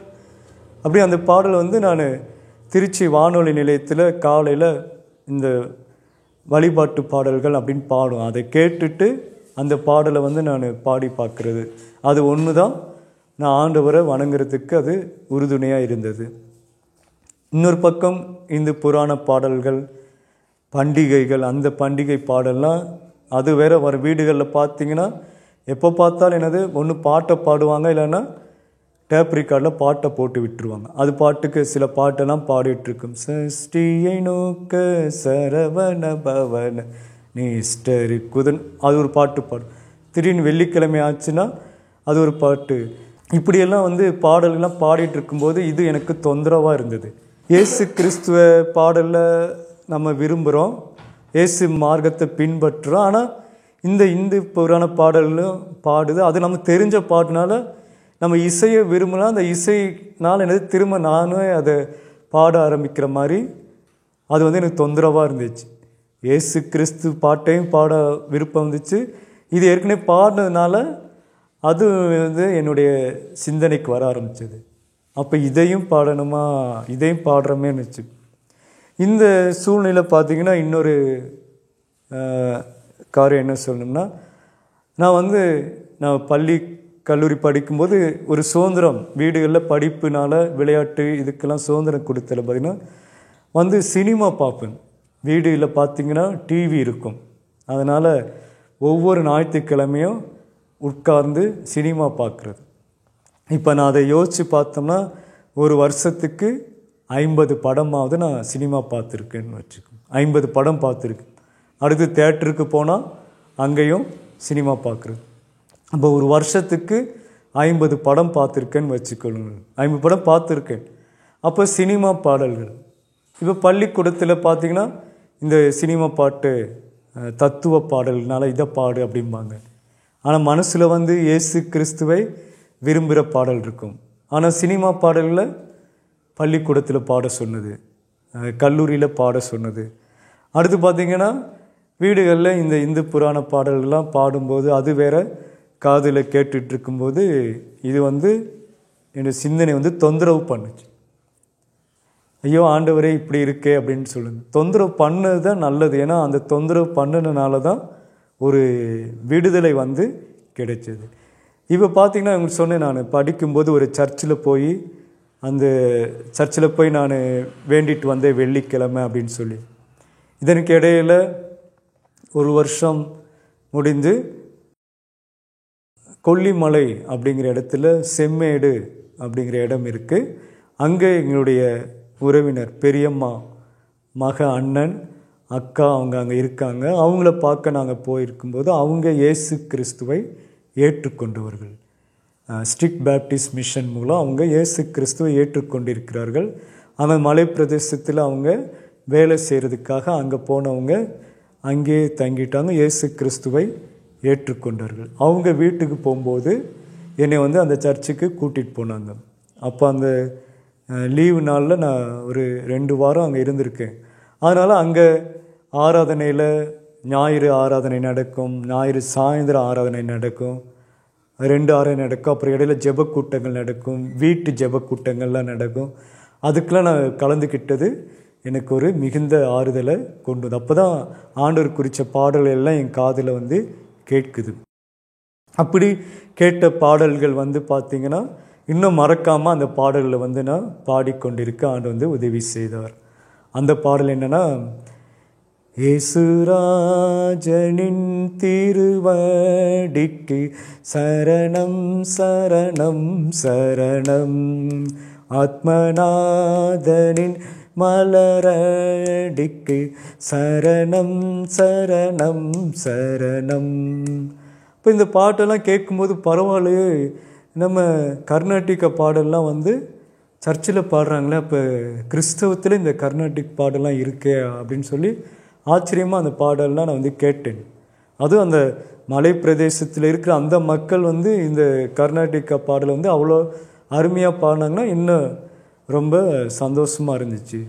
அடுத்து பாடினது, ஐயனே உமது திருவடிகளுக்கு 1000 தரம் ஸ்தோத்திரம், மெய்யனே உமது தயைகளை அடியேன் விவரிக்க எம்மாத்திரம்,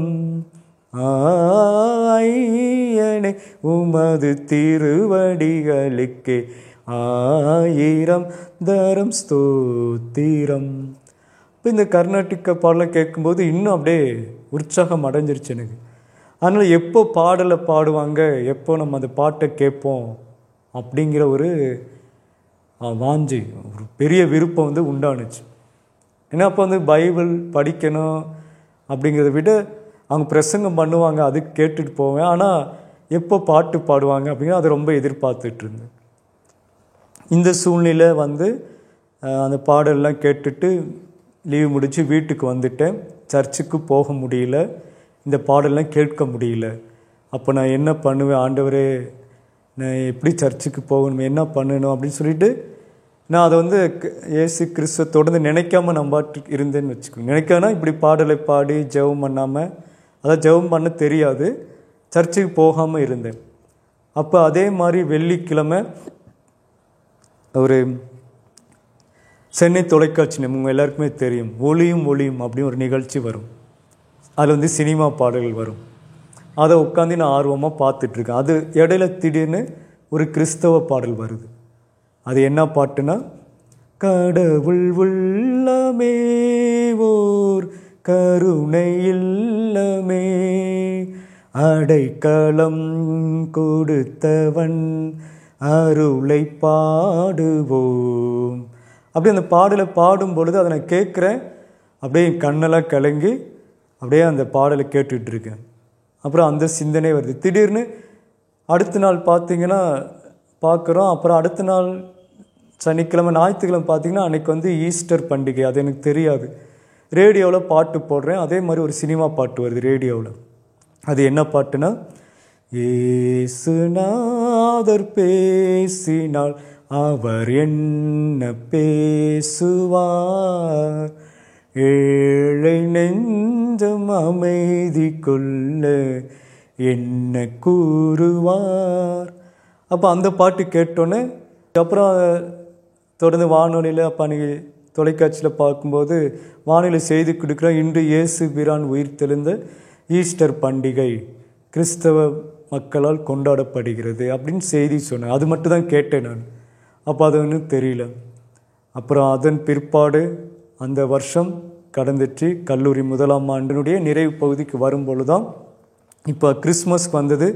அந்த கிறிஸ்மஸ்க்கும் நம்ம சர்ச்சுக்கெலாம் போகலாம். போய் கிறிஸ்மஸ் அன்னைக்கு காலையில் போய் ஒரு சாமி கும்பிட்டு வர மாதிரி சர்ச்சில் போய் ஆண்டவர்கிட்ட வேண்டிட்டு வந்துடு. அது மட்டும்தான் இருந்துச்சு.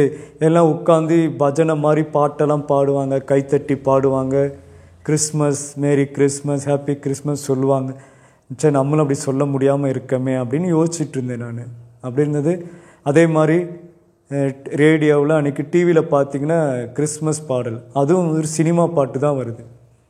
அது என்ன பாட்டுன்னா, சத்திய முத்திரை கட்டளை இட்டது நாயகன் இயேசுவின் வேதம், கட்டளை கேட்டவன் தொட்டிலில் கேட்பது பாலகன் இயேசுவின் கீதம், அது வானவர் பாடிய முதல் பாடல், நம் தூதுவன் ஆடிய விளையாடல், merry merry Christmas, happy happy Christmas, மெய்ப்பொன்னவரே ஆடுகள் எல்லாம் குழந்தை தொழுவத்தில், மன்னவன் அவரே மக்கள் எல்லாம் மழலை வடிவத்தில்.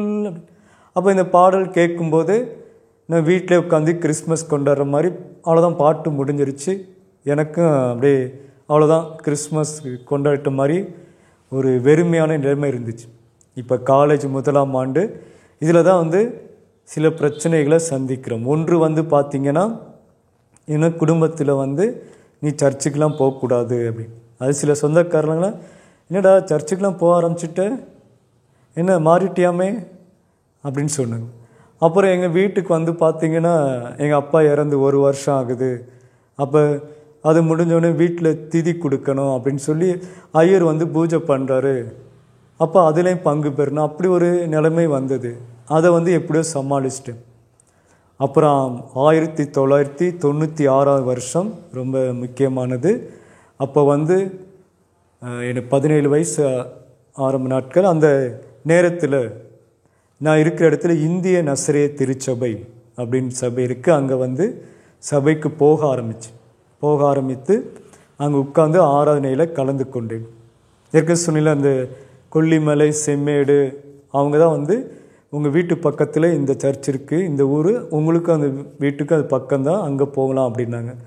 சரின்னு சொல்லி அந்த சர்ச்சுக்கு நான் போக ஆரம்பித்தேன். ஒரு புதிய ஏற்பாடு. அதை சட்டை பைக்குள்ளே பனியனுக்குள்ளே வச்சுட்டு நான் பாட்டு வாக்கிங் போகிற மாதிரி நடந்து போய் கேட்பாங்க, குளிச்சுட்டு வாக்கிங் போகிறேன் அப்படின்னோடனே, ஆமாம் இன்றைக்கி லீவ் நாள் தானே, கொஞ்சம் ஃப்ரெஷ்ஷாக நடந்துட்டு வரேன் அப்படின்னு சொல்லிவிட்டு போய் சர்ச்சுக்கு போகிறது. சர்ச்சுக்கு போய் அங்கே உட்காந்து ஆராதனையில் கலந்துக்கிட்டு, அப்போனா என்னன்னே தெரியாது, ஆனால் பாடல் பாடுவாங்க. அதை அமைதியாக உட்காந்து பாட்டெல்லாம் நான் கேட்டிருக்கேன்.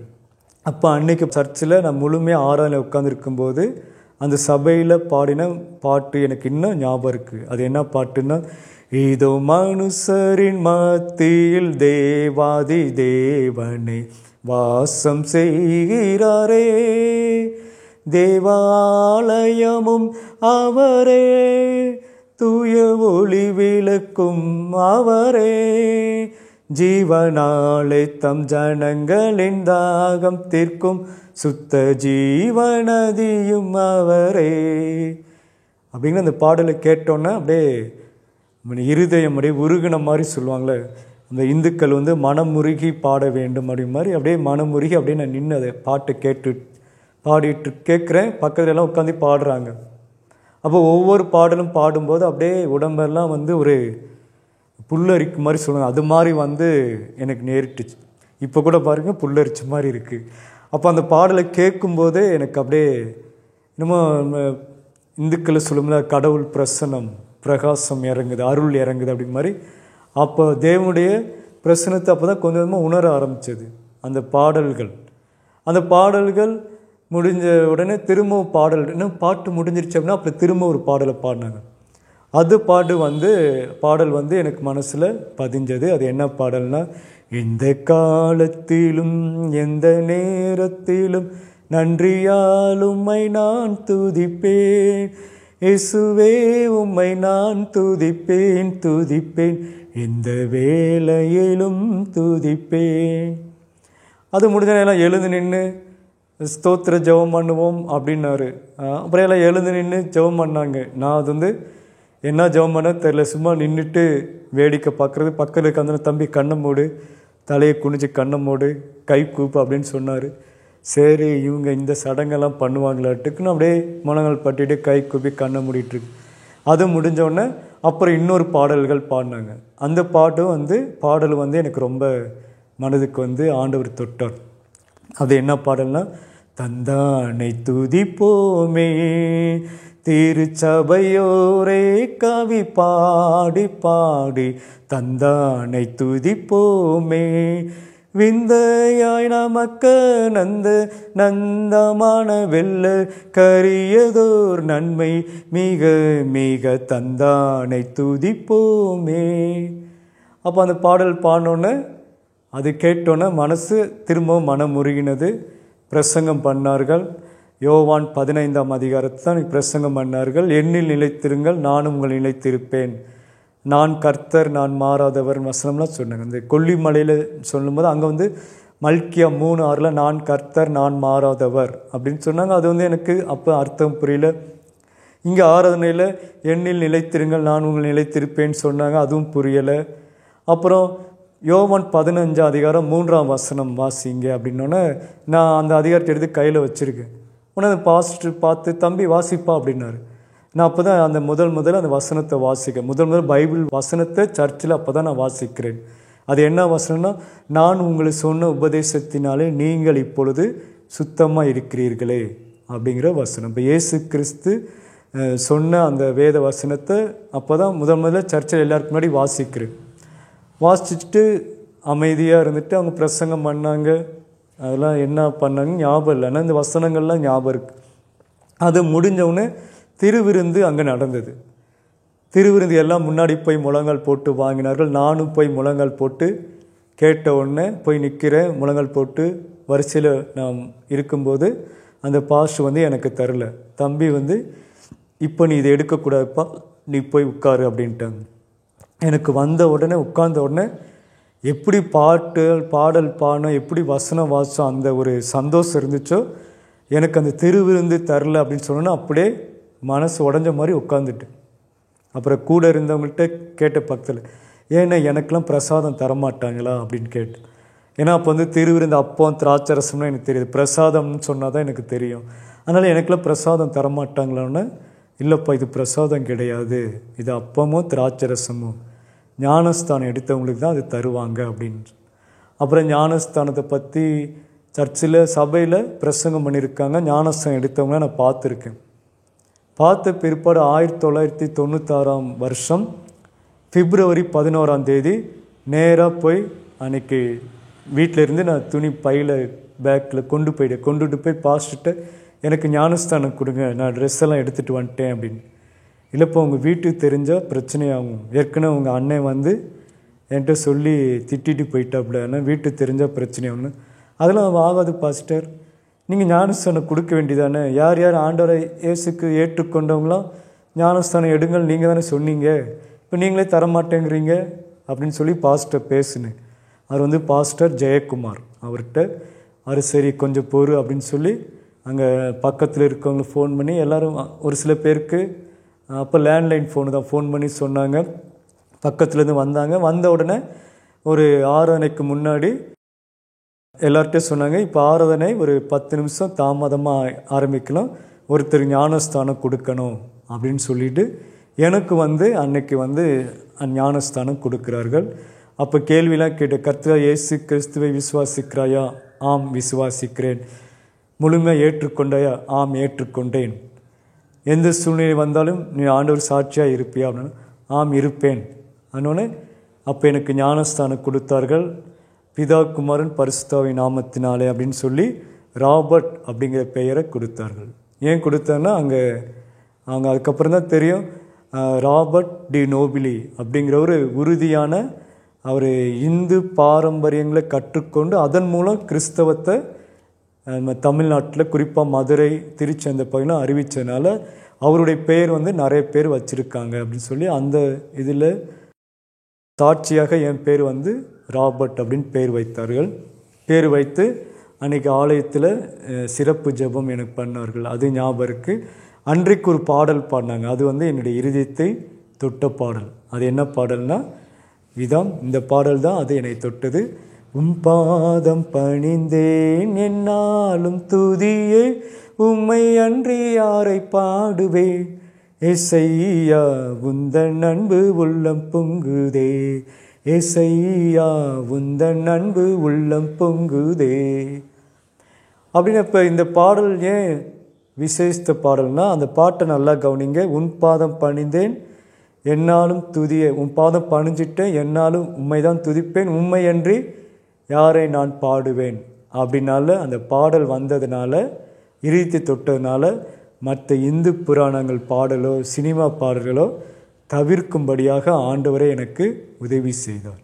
அதனால் அவரை பாடுறது துதிக்கிறது ரொம்ப முக்கியத்துவம் வந்தது. அப்படி வந்தது.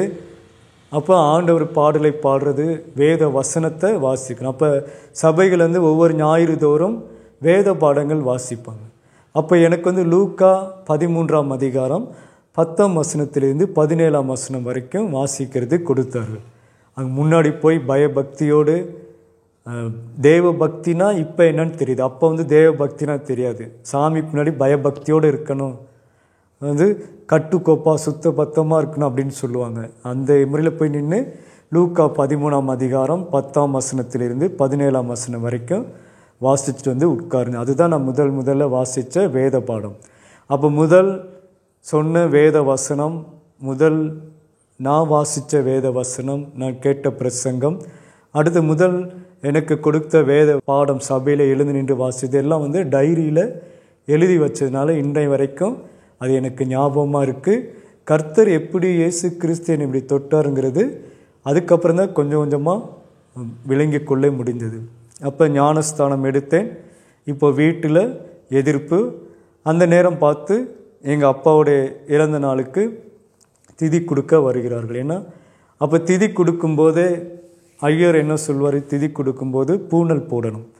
அப்போ நான் வந்து இந்த பூனல்லாம் போட மாட்டேன், இந்த திருநீர்லாம் அணிய மாட்டேன் அப்படின்னு சொன்னோன்னே, ஏன் தம்பி பண்ண மாட்டியா, ஏன் மாறிட்டியா அப்படின்னாங்க. அப்போ எங்கள் மாமா வந்து கேட்டார், ஏன்னா சர்ச்சுக்கு போகிற பல ஞானஸ்தானம் எடுத்தவங்க தான் இப்படி பண்ண மாட்டாங்களே, நீ என்ன ஞானஸ்தானம்லாம் எடுத்துட்டியானே, அந்தளவுக்கு போயிட்டியா அப்படின்னு கேட்டாங்க. அப்போ தான் நான் ஓப்பனாக வெளிப்படையாக ஒரு வருஷம் கழித்து அவங்க எல்லாத்துக்குமே, ஆமாம் நான் ஞானஸ்தானம் எடுத்துட்டேன், இதெல்லாம் பண்ண மாட்டேன் அப்படின்னு உறுதியாக சொல்லும்படி அன்னைக்கு ஆண்டவர் வந்து எனக்கு உதவி செய்தார். இப்போ யோசித்தேன், அன்னைக்கு நம்ம அப்படி சொன்னோமே, எப்படி இவ்வளோ இதாக சொன்னோம் அப்படிங்கிறது இப்போ தான் தெரியுது. அது ஆண்டவர் தான் எனக்கு பலன் கொடுத்துருக்கிறார் சொல்லும்படி அப்படின்னு சொல்லி உறுதியாக அன்னைக்கு சொன்னதில். அதுக்கப்புறம் பூஜையெல்லாம் முடிந்தது, கோமாதா இதெல்லாம் பண்ணாங்க, முடிஞ்சிருச்சு. ஏன்னா அது மாட்டுக்கு வந்து கோமாதாவுக்கு வந்து வாழையில் வச்சு அது கொடுக்கணும் அப்படின்னு அதெல்லாம் முடிஞ்சது. அதன் பிற்பாடு தான் ஒவ்வொரு பிரச்சனையாக ஆரம்பிச்சு. பிரச்சனை என்ன, என்னை கிண்டல் பண்ணி பேசுகிறது, இப்படி போயிட்டாங்கிறது, யாரை பார்த்தாலும் என்னடா சர்ச்சுக்கு போயிட்டியாமே, நீ கிறிஸ்டினாக மாறிட்டியாமே, ஏன் உனக்கு என்னாச்சு அப்படின்னு பரிதாபமாக பேசக்கூடிய நிலைமைக்கு வந்தது. அப்போ எல்லாத்துலேயும் வந்து கடந்து போகும்படியாக ஆண்டவர் வந்து உதவி செய்தார். அதில் பார்த்திங்கன்னா இந்த சூழ்நிலையும் ஒரு சினிமா பார்க்கணுமோ அல்லது சினிமா பாட்டு கேட்கணுமோ அதுக்கெல்லாம் போகாதபடிக்கு ஆண்டவருடைய பாட்டை கேட்டால் போதும் அப்படிங்கிறது ரொம்ப அந்த இடத்துல ஏக்கமாகவும் இருந்தது. அதனால் காலையில் திருச்சி வானொலி நிலையம் 6:15 வந்து காலையில் தேச பக்தி பாடல்கள்னு போடுவாங்க, வழிபாட்டு பாடல்கள் அல்லது பக்தி பாடல்னு அழைப்பாங்க. அதில் ஒரு பாடல் வந்து கிறிஸ்தவ பாடல் வரும். அந்த பாட்டை வந்து கேட்டு அவனுக்கு வந்து ஆறுதல் அடைகிறது, தினமும் அப்படி கேட்குறது. அப்புறம் எப்போ ஞாயிற்றுக்கிழமை வரும் அப்படிங்கிறது எனக்கு ரொம்ப ஆர்வமாக இருந்தது. இடையில் பார்த்திங்கன்னா எப்போது ஜெபக்கூட்டம்லாம் வைப்பாங்க சாயந்தர நேரம், அப்படி வைக்கும்போது என்ன பண்ணுவேன், காலேஜிலேருந்து நேராக வந்து சர்ச்சுக்கு போயிடுது. அங்கே போய் சொல்லிவிட்டு நான் சர்ச்சு முடிச்சுட்டு வீட்டுக்கு போகிறேன், இப்போ வீட்டுக்கு போனேன் என்னையே விட மாட்டாங்க, ஏதாவது சொல்லிக்கிட்டே இருப்பாங்க, அதனால் நான் இது முடிச்சுட்டு போகிறேன் அப்படின்னு சொல்லிட்டு வெள்ளிக்கிழமனால வீட்டில் வந்து கேட்டேன், இல்லை நான் காலேஜ் முடிச்சுட்டு வர கொஞ்சம் நேரம் ஆச்சு, திருச்சியிலேருந்து வரணும்ல, அதான் மெதுவாக நான் கிளம்பி வந்தேன், நாளைக்கு காலேஜ் லீவு தானே, அதனால் மெதுவாக வந்தேன்னு சொல்லி அப்படி சமாளிச்சிருக்கேன். இது வந்தது. இதுக்கு முன்னாடி உள்ள திறமைகள், பாடல் பாடுறது, பேச்சு, இதெல்லாம் பள்ளி வாழ்க்கையில் அது வளர்ந்து கொண்டு வந்தது. இப்போ கல்லூரி வாழ்க்கையிலும் தொடர்ந்தது. இப்போ இயேசு கிறிஸ்துவை ஏற்றுக்கொண்டதுனால அவர் என்னை ரட்சிப்புக்கு நேராக கடந்து வரும்படி செய்தார். அப்போ ரட்சிப்புனா என்ன அப்படின்னு எனக்கு தெரியுது. இப்போ கேட்கும்போது ரட்சிப்புனா என்னன்னா, பாவத்திலிருந்து ஆண்டவர் நம்மை மீட்டெடுத்தார். அப்போ எனக்கு எதிலிருந்து மீட்டெடுத்தார் அப்படின்னு சொல்லி யோசிக்கும்போது, விக்கிரக ஆராதனையிலிருந்து, அதுவும் இப்படி பாரம்பரியமாக பின்பற்றுகிற விக்கிரக ஆராதனையிலிருந்து கர்த்தர் என்னை தெரிந்தெடுத்தார். அதை ஆண்டவர் அதை மாற்ற. அப்போ ஒரு துளி அளவு கூட விக்கிரகத்தை வணங்கணும், அது ஒரு கடவுள் அப்படிங்கிறது ஒரு துளி அளவு கூட அந்த சிந்தை இல்லாமல் போயிடுச்சு. அதே சமயத்தில் ஏற்கனவே சொன்னேன், வாரந்தோறும் சினிமா பார்க்குறது, சில சமயம் தேட்டரில் போய் திரையரங்கில் சினிமா பார்க்கலாம் சொன்னேன். அதன் பிற்பாடு ஞானஸ்தானம் பெற்றுக்கொண்ட பிற்பாடு இயேசு கிறிஸ்துவை கொஞ்சம் கொஞ்சமாக அறிந்து கொண்ட பிற்பாடு அந்த சினிமா பார்க்குற பழக்கெல்லாம் முற்றிலும் ஒளிந்து போயிடுச்சு. ஒளிஞ்சு போயின்னா என்கிட்ட நெருங்கலை. இப்போ கூட என்னது போய் பார்க்கணும், இதை கேட்கணும்னு சொல்லிட்டு அந்த எண்ணம் வரலை. இது காரணம் இயேசு கிறிஸ்துனுடைய கிருபை, அவருடைய வார்த்தை தான் அப்படின்னு சொல்லலாம். அடுத்து பார்த்திங்கன்னா அவருடைய பாடல்கள், துதிச்சு பாடுகிற பாடல்கள். அந்த பாடலில் பார்த்தீங்கன்னா நிறைய பாடல்கள், கீதங்கள், கீர்த்தனைகள், ஜெபத்தோட்ட ஜெயகீதங்கள் சொல்லி நிறைய பாடல்கள்லாம் ஆண்டவர் கேட்கும்படி செய்தார். அப்போ கல்லூரி வாழ்க்கை பார்க்கலாம். இதுக்கு இடையில் எனக்கு முக்கியமாக பார்த்திங்கன்னா டைஃபாய்டு ஜுரம் வந்தது. அந்த டைஃபாய்டு ஜுரத்தில் பார்த்திங்கன்னா 2ஆம் கட்டத்தில் 3ஆம் கட்டம் டைஃபாய்டு ஜுரம் சொல்லுவாங்க. அப்படி வந்த பிற்பாடு பார்த்திங்கன்னா எனக்கு இந்த குரல் போக ஆரம்பிச்சிருச்சு. அப்படின்னா ஒரு சத்தமாக பேச முடியல, சத்தமாக பாட்டு பாட முடியல, அந்த வாய்ஸை இந்த குரல் வளம்னு சொல்லுவாங்க, அது அப்படியே ட்விஸ்ட் ஆகிடுச்சு அப்படின்பாங்க. அதுக்கப்புறம் ஏதோ பேசுனா போதும் அப்படிங்கிறது ஆகிடுச்சு. அதனால் பேச்சினுடைய டோன், அந்த தொனி அப்படியே கொஞ்சம் கொஞ்சமாக மாறிடுச்சு. அப்புறம் என்னது, அது எனக்கு ஒரு நெகட்டிவ் ஆகிடுச்சு. மற்றவங்களுக்கு நீ சர்ச்சுக்கு போனவங்களாம் தான் உனக்கு இப்படி ஆகிடுச்சு, இங்கேருந்து நீ நல்லா பாட்டெல்லாம் பாடிட்டு இருந்தேன், பூஜையெல்லாம் பண்ண போய் சிலைக்கெல்லாம் தண்ணி ஊற்றி பூஜை பண்ண அந்த சிலையே கல்லே கரைஞ்சிருந்துருக்குமே அந்தளவுக்கு பண்ண அப்படிலாம் சொன்னாங்க. ஆனால் அதெல்லாம் அந்த எண்ணத்து பண்ணணும் விருப்பம் இல்லை, இப்படி குரல் ஆகி போயிடுச்சு. ஆனால் ஆண்டோடைய பாட்டை கேட்குறதுல விருப்பம் இருந்தது. அந்த பாட்டை சரி இந்த குரலே நம்ம பாடி பார்ப்போம் அப்படின்னு சொல்லி விருப்பம் வந்தது. அப்போ தான் சபையில் ஒரு பிரசங்கத்தில் சொல்லுகிறார்கள், அது என்னென்னா ஆவியோடும் பாடுவேன் கருத்தோடும் பாடுவேன் அப்படின்னு சொல்லும்போது அந்த போதகர் சொன்னார், நீங்கள் ராகமாக பாடணுங்கிறது அவசியம் இல்லை, ஆனால் ஆண்டவர் பாட்டை நீங்கள் உங்கள் ஆவியோடு அது கருத்தை உணர்ந்து உங்கள் மனசில் இருந்து நீங்கள் பாடணும் அப்படின்னு சொல்லி அதை சொல்லி பாடலாம் ஆராதனையில் சொல்லும்போது அது எனக்கு சந்தோஷமாக இருக்கு. சரி இந்த குரலில் பாடினாலும் ஆண்டவர் கேட்குறார். ஏன்னா ஆண்டவர்கிட்ட போய் நம்ம ஒரு பக்தி பாடல் பாடும்போது ஏதோ மனுஷன்கிட்ட பேசுகிற மாதிரி பாடுற மாதிரி பேசிடக்கூடாதே அப்படின்னு சொல்லி அந்த ஒரு பயபக்தி இருந்துச்சு. அப்படி இருக்க நேரத்தில் இப்படி குரல் இதனால நம்ம எப்படி பாட முடியும் அப்படின்னு சொல்லி, ஆனாலும் சில பாடல்லாம் பாடினேன். அது பாடும்போது சிரிப்பாக இருக்கும். எப்படி ஒரு பாட்டு பாடி காட்டுறேன் பாருங்க, என்னாலுமே துதிப்பார் என் ஆத்துமாவே நீ என்னாலுமே துதிப்பாய் அப்படிங்கிறது பாடும்போது எப்படி இருக்கு, என்னடா நம்ம தொண்டை இப்படி ஆயிடுச்சே அப்படின்னு வரோம். சிலமே பாட மாட்டேன், மற்றவங்க பாடுறத கேட்டுட்டு இருந்து அப்படின்னு. இப்போ இந்த சூழ்நிலையில் ஒரு பக்கம் குடும்பத்தார் நெருக்கம், இன்னொரு பக்கம் பார்த்திங்கன்னா என் உடல்நிலை பாதிப்பு, கல்வியில் பார்த்திங்கன்னா ஒரு முன்னேற்றம் இல்லை. அதாவது கல்லூரி முடிக்கும்போது ஒரு 2nd கிளாஸ் அந்த கல்வி தான் முடிச்சது. ஆனால் கர்த்தருடைய கிருபையினால் சென்னை தண்டியார்பேட்டையில் சென்னை ட்ரேடிங் கம்பெனி அப்போ இருந்துச்சு, இப்போ இருக்கான்னு தெரில, அங்கே எனக்கு ஒரு வேலை கிடைத்தது. அதாவது ஃபேக்ஸ் அனுப்புறது மற்றும் அந்த ஃபோன் கால்ஸ் ஆர்டர் இதெல்லாம் ரெக்கார்ட் பண்ணுறது ரெஜிஸ்டர் பண்ணுறது, இந்த வேலை கிடைச்சது. அந்த வேலை பார்த்து கொண்டு அதன் பிற்பாடு நான் இங்கே வந்து திருச்சிக்கு வந்துட்டு முசிறியில் வந்து தொடர்ந்து ஒரு டுட்டோரியல் சென்டரில் வந்து 10ஆம் வகுப்பு மாணவர்களுக்கு வகுப்பு எடுக்கும்படியாக ஒரு சூழ்நிலை வந்துச்சு. ஏன்னா அப்போ உள்ள அந்த நேரத்தில் உள்ள ஆசிரியர் வந்து ஒருத்தவங்க இறந்துட்டாங்க. அதனால் இந்த அரசு பள்ளி மாணவர்களுக்கு இவங்களுக்கு வந்து 10ஆம் வகுப்பு பாஸ் பண்ணணும், அது கணித பாடம் நடத்துன்னு சொல்லி அப்போ உள்ள ஒரு டுட்டோரியல் காலேஜில் அந்த மாணவர்லாம் வர வச்சு அவங்களுக்கு வந்து கிளாஸ் கணித பாடம் எடுக்க அப்போ வந்து முடிஞ்சது. அதன் பிற்பாடு பார்த்திங்கன்னா இது கடந்த இப்போ 2000 வந்தது.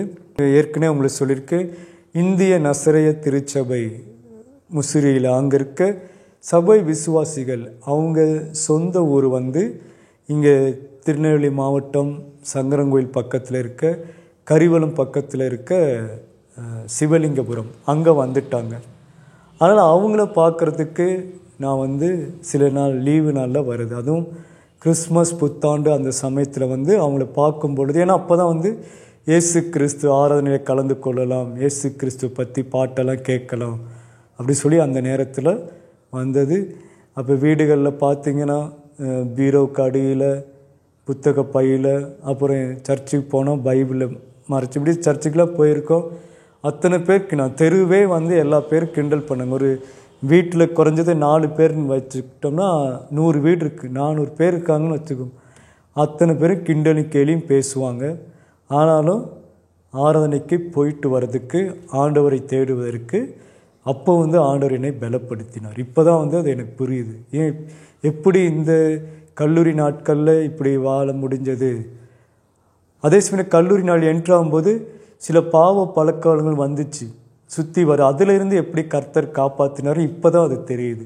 அப்போ வந்து என்னது என்ன எல்லாம் இப்படி கிண்டலாக பேசுகிறாங்க அப்படின்னு சொல்லிட்டு, ஆனால் இப்போ பார்த்தீங்கன்னா அதிலிருந்து ஆண்டவர் காப்பாற்றி கொண்டு வந்திருக்காருங்கிறது எவ்வளோ ஒரு சந்தோஷமான விஷயம்னு சொல்லி இப்போ கர்த்தருக்கு அது சாட்சியாக வந்து சொல்கிறேன். இந்த நேரத்தில் பார்த்தீங்கன்னா நான் ஏற்கனவே சொன்னேன், நடன ஆசிரியர்கிட்ட போய் நான் நடனம் கற்றுக்கொண்டது, மேற்கத்திய நடனமும் நம்முடைய பாரம்பரிய நடனமும் கற்றுக்கொண்டேன் அப்படின்னு சொன்னது ஞாபகம் இருக்குது. அவங்க மத்தியில் அவங்கள போய் நான் பார்க்க போகும்போது அவங்க வந்து தம்பி வாப்பா இன்றைக்கி ஒரு பாட்டுக்கு நீ ஒரு டான்ஸ் ஸ்டெப்பு போடணும் அப்படின்னாங்க. நான் ஒன்று இல்லை மேடம், இல்லைம்மா நான் வந்து கிறிஸ்தவனாக மாறிட்டேன், அதனால் இயேசு கிறிஸ்துவை தான் நான் அவரை தான் பாடுவேன், இதெல்லாம் பண்ண மாட்டேன் அப்படின்னோடனே அவங்க சரி அதை நான் உறுதியாக பார்த்துட்டு சரி பரவாயில்ல அப்படின்ட்டாங்க. அவங்கள்ட்ட என்ன சொன்னால், நீங்களும் இந்த இயேசு கிறிஸ்துவை தேடிங்கன்னா அவரும் உங்கள் வீட்டுக்கு உங்கள்கிட்ட வருவார், அவங்க வீட்டுக்கே ஆண்டவர் வருவார், இயேசு வருவார் அப்படின்னு சொன்னால் அவங்க அப்படியா அப்படின்னு சொல்லி அப்போ சிரித்தாங்க. அந்த டான்ஸ் மாஸ்டர் அவங்க சிரித்தாங்க. நானும் போயிட்டேன். அந்த டான்ஸ் மாஸ்டர் அவருடைய டீச்சர், அவருடைய மாஸ்டர், அவர் எனக்கு டிஸ்கோ சொல்லி கொடுத்து நடனம் மேற்கத்திய நடனம் சொல்லி கொடுத்து அவர் வந்து திருச்சி கஸ்டம் ஆஃபீஸில் வேலை பார்க்குறவர். ஆனாலும் அந்த மத்திய அரசு வேலை பார்க்குறதுனால அங்கு கூட வேலை பார்க்குற ஒரு கிறிஸ்தவ நண்பர் எருசலேம் புனித பயணம் போயிட்டு வரும்போது எருசலேமிலிருந்து சில பொருட்கள்லாம் புனித பொருள்கள்னு சொல்லுவாங்க, அதை வாங்கிட்டு வந்து இவர் கையில் கொடுத்துருக்காரு, டான்ஸ் மாஸ்டர் கையில் கொடுத்துருக்காரு. அவர் வந்து அதை வந்து அவங்க வீட்டில் வந்து வச்சுருக்காங்க. வச்ச உடனே அதன் பிற்பாடு தான் அவங்களுக்கு அந்த யோசனை வந்தது, ஓ இந்த தம்பி சொல்லிட்டு போனாப்புல, நீங்கள் ஆண்டவரை தேடினீங்கன்னா நம்பினீங்கன்னா ஆண்டவரே உங்கள் வீட்டுக்கு வந்துடுவாருன்னு சொன்னீங்க. இப்போ இயேசுனார் இருந்து எருசலேமில் இருந்து பெத்லஹேமில் இருந்து இந்த பொருட்கள்லாம் வந்திருக்கு அப்படின்னு சொல்லி அவங்க அதன் பிற்பாடு ஆண்டவர் அவங்க இருதயத்தை தொட்டிருக்காரு. அந்த நேரத்தில் நான் போகும்பொழுது இதெல்லாம் சொல்லி, நீ இப்போ ஆண்டவர்கிட்ட எங்களுக்காக ஜெபம் பண்ணு அப்படின்னு சொன்னேன்னா ஆண்டவருக்காக அந்த இடத்துல ஆண்டவர்கிட்ட அவங்களுக்காக ஜெபம் பண்ணோம். அப்போ நான் வந்து ஜெபம் பண்ண அந்த டீச்சருக்காகவும் மாஸ்டருக்காகவும் நான் பாடல் பாடி ஜெபம் பண்ணும்போது அவங்கள கண்ணீர் விட்டுருக்காங்க. ஏன்னா நம்ம பாட்டு பாடி ஜெபம் பண்ணுறோம், இவங்க கண்ணீர் விடுறாங்களே அப்படின்னோடனே ஆண்டவர் வந்து கர்த்தர் இயேசு கிறிஸ்து அந்த பாடல் மூலம் வசனத்தை வாசித்த மூலம் ஜெபம் பண்ண மூலம் அவங்க தொட்டிருக்காரு அப்படின்னு அப்போ தான் தெரிஞ்சது. அப்போ உங்களுக்கு புரியுதுங்களா, ஏன் படிக்கும்போது அங்கே போய் நான் நடனம் கற்றுக்கும்படி ஆண்டவர் செய்தாருங்கிறது அதுக்கு பிற்பாடு தான் எனக்கு தெரிஞ்சது. அப்புறம் தொடர்ந்து அவங்க வீட்டுகளுக்கு போய் ஜெபம் பண்ணும் பொழுது அவங்க அந்த இந்து சடங்காச்சார பொருளும் அப்புறப்படுத்தி வீடும் நல்லா புதிதாக கட்டி வீட்டு மாடியிலேயே ஒரு ஜெப அறையை உண்டாக்கிட்டாங்க. இப்போ அங்கே ஜெபம் பண்ணுறார்கள். அவங்க வீடுகளில் மாடி அறையில் அவங்க ஜெபம் பண்ணுறாங்க. அவங்க பையன்களுக்கும் திருமணமாகி அவங்க குடும்ப வாழ்க்கையும் கிறிஸ்துவ வாழ்க்கை வாழ ஆண்டவர் ஆசீர்வதிச்சிருக்கார். அப்போ கர்த்தர் இப்படி எடுத்து பயன்படுத்தின பார்க்குறோம். இப்போ கல்லூரி வாழ்க்கை முடிஞ்சது, கொஞ்சம் நெருக்கமாக இருந்தது. இந்த சூழ்நிலையில் இங்கே சென்னையிலேருந்து அந்த வேலையும் திருச்சியில் பார்த்த வேலையும் விட்டுட்டு இன்னும் இவங்களை பார்க்க இந்த கரிவலம் பக்கத்தில் சிவலிங்கபுரம் வந்தது. அங்கே வந்த உடனே அந்த சர்ச்சில் நற்செய்தி நண்பர்கள் பத்திரிக்கை அதில் இருந்தது. அதில் ஜீவ நம்பிக்கை மையத்தை பற்றி இருக்கும். அதில் ஜீவ நம்பிக்கை இறையியல் கல்லூரி இலவசமாக படிக்கலாம், ரட்சிக்கப்பட்ட அனுபவம் உள்ளவர்கள் வாலிப சகோதர சகோதரிகள் இலவசமாக படிக்கலாம் அப்படிங்கிற அந்த செய்தியை பார்த்துட்டு அப்போ நான் இங்கே வந்தேன். அருள் திரு குணக்குமரையா இருந்தார். அவர்கிட்ட அறிமுகமானவுடனே சரி கண்ணில் சேர்ந்து படிப்பா அப்படின்னாரு. அப்போ நான் இங்கே வரதுக்கு முன்பாகவே ஒரு முறை வேதாமத்தை படிக்கும்படி ஆண்டவர் எனக்கு எங்கள் வீடுகளில் கிருபை செய்தார். இங்கே வந்தோடனே சுதந்திரம், வேதத்தை நீ தினந்தோறும் வேத புஸ்தகத்தை படிக்கலாம், பைபிள் படிக்கிறதா முக்கியமான வேலையாக இங்கே எனக்கு ஆண்டவர் கொடுத்துருந்தார். அதுவும் இல்லாமல் அங்கே ஞாயிற்றுக்கிழமை தான் ஆண்டவரை துதிப்பாடலை நான் கேட்க முடியும். ஏன்னா ஞாயிற்றுக்கிழமை சர்ச்சுக்கு அரை மணி நேரத்துக்கு முன்னாடியே போய் உட்காந்து பாட்டு பாடுறதை நான் கேட்டுட்ருப்பேன். ஆனால் இங்கே தினந்தோறும் ஆண்டவரை துதித்து பாடுறது, தினந்தோறும் பாட்டு பாட முடிகிறது. காலையிலையும் பாடணும், சாயந்தர நேரம் பாடல்கள்லாம் பாடி ஆண்டவரை துதிக்கிறது, ஜெபிக்கிறது, வேதம் வாசிக்கிறது எல்லாம் கர்த்தர் நடத்தினார். இங்கே இறையியல் கல்லூரி முடித்து அப்புறம் மதுரையில் எம்டி இறையியல் கல்லூரி படிக்கும்படியோ திரும்பவும் இங்கே இறையியல் கல்லூரியெல்லாம் படித்து 2005 பிற்பாடு இறையியல் கல்லூரி ஆசிரியராக 2004 முடித்து 5 முழு நேரமாக இறையியல் கல்லூரி ஆசிரியராகவும் மற்றும் சில அலுவலக பணிகளையும் பார்க்கும்படி ஆண்டவர் எனக்கு உதவி செய்தார். அதன் பிற்பாடு என்னுடைய ஆவிக்குரிய வாழ்க்கை வளர்ந்தது. என்னுடைய பெற்றோர் அவங்க புரிந்து கொண்டார்கள். அப்புறம் அண்ணன் தங்கை இவர்கள் குடும்பங்கள் திருமணமானது. அவர்களும் சரி நான் இயேசு கிறிஸ்துவை ஏற்றுக்கொண்டது சரிதான் அப்படின்னு சொல்லி உணர்ந்தார்கள். அவங்க பார்த்திங்கன்னா மறுபடியும் இந்து மார்க்கத்துக்கு வர வேண்டும் சொல்லி பூஜையெல்லாம் பண்ணாங்க. ஆனால் அதெல்லாம் செயல்படாமல் போனது நம்ம எல்லாருக்குமே தெரியும். கர்த்தர் தான் இதெல்லாம் செஞ்சார். அப்போ அதுக்கு இயேசு கிறிஸ்துவை முழுமையாக நம்பி பின்பற்றுகிறதை இப்போ என்னுடைய குடும்பத்தார் முழுவதும் ஏற்றுக்கொண்டார்கள். இப்போ பார்த்திங்கன்னா நான் இந்த ஜீவ நம்பிக்கை மையத்துக்கு 2002 நான் இங்கே வந்தேன். இப்போ 2025 23 ஆண்டுகள் தொடர்ந்து ஆண்டவர் வழிநடத்தி வருகிறார்.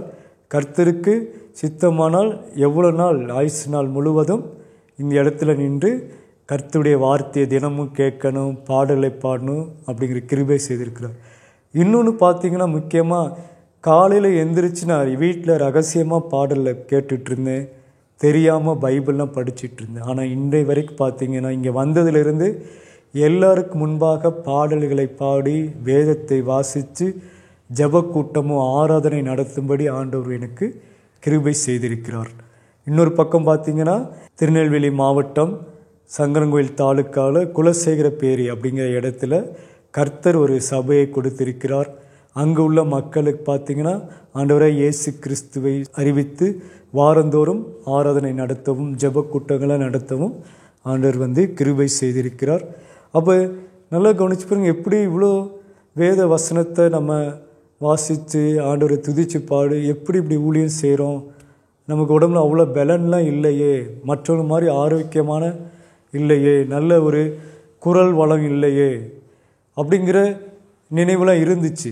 ஆனால் அதன் மத்தியிலும் இவ்வளோ தூரம் கர்த்தர் நடத்துகிறது எவ்வளோ ஒரு சந்தோஷமான விஷயம். அதனால் இங்கே பார்த்திங்கன்னா இந்த 23 வருஷத்தில் 5 முறை வேதாமத்தை படிக்கிறதுக்கு ஆண்டவர் எனக்கு கிருபை செய்திருக்கிறார். இது மிகப்பெரிய பாக்கியம் எனக்கு. பார்த்திங்கன்னா அப்போ இது வரைக்கும் ஆண்டவருடைய வார்த்தையை தினந்தோறும் படிக்கவும் கேட்கவும் செய்திருக்கிறார்.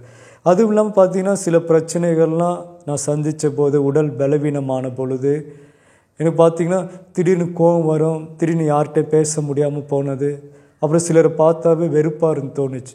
ஆனால் அதையும் பரிசுத்த ஆவியானவர், இயேசு கிறிஸ்துவானவர் பரிசுத்த ஆவியின் மூலம் அதையும் மாற்றி எல்லாரையும் நேசிக்கணும், எல்லாரிடத்துலையும் அன்பாக இருக்கணும், யாரையும் கிண்டல் பண்ணக்கூடாது, யார் பேசினாலும் இது பண்ணக்கூடாதுன்னு அதை ஆண்டு உணர்த்தினார்.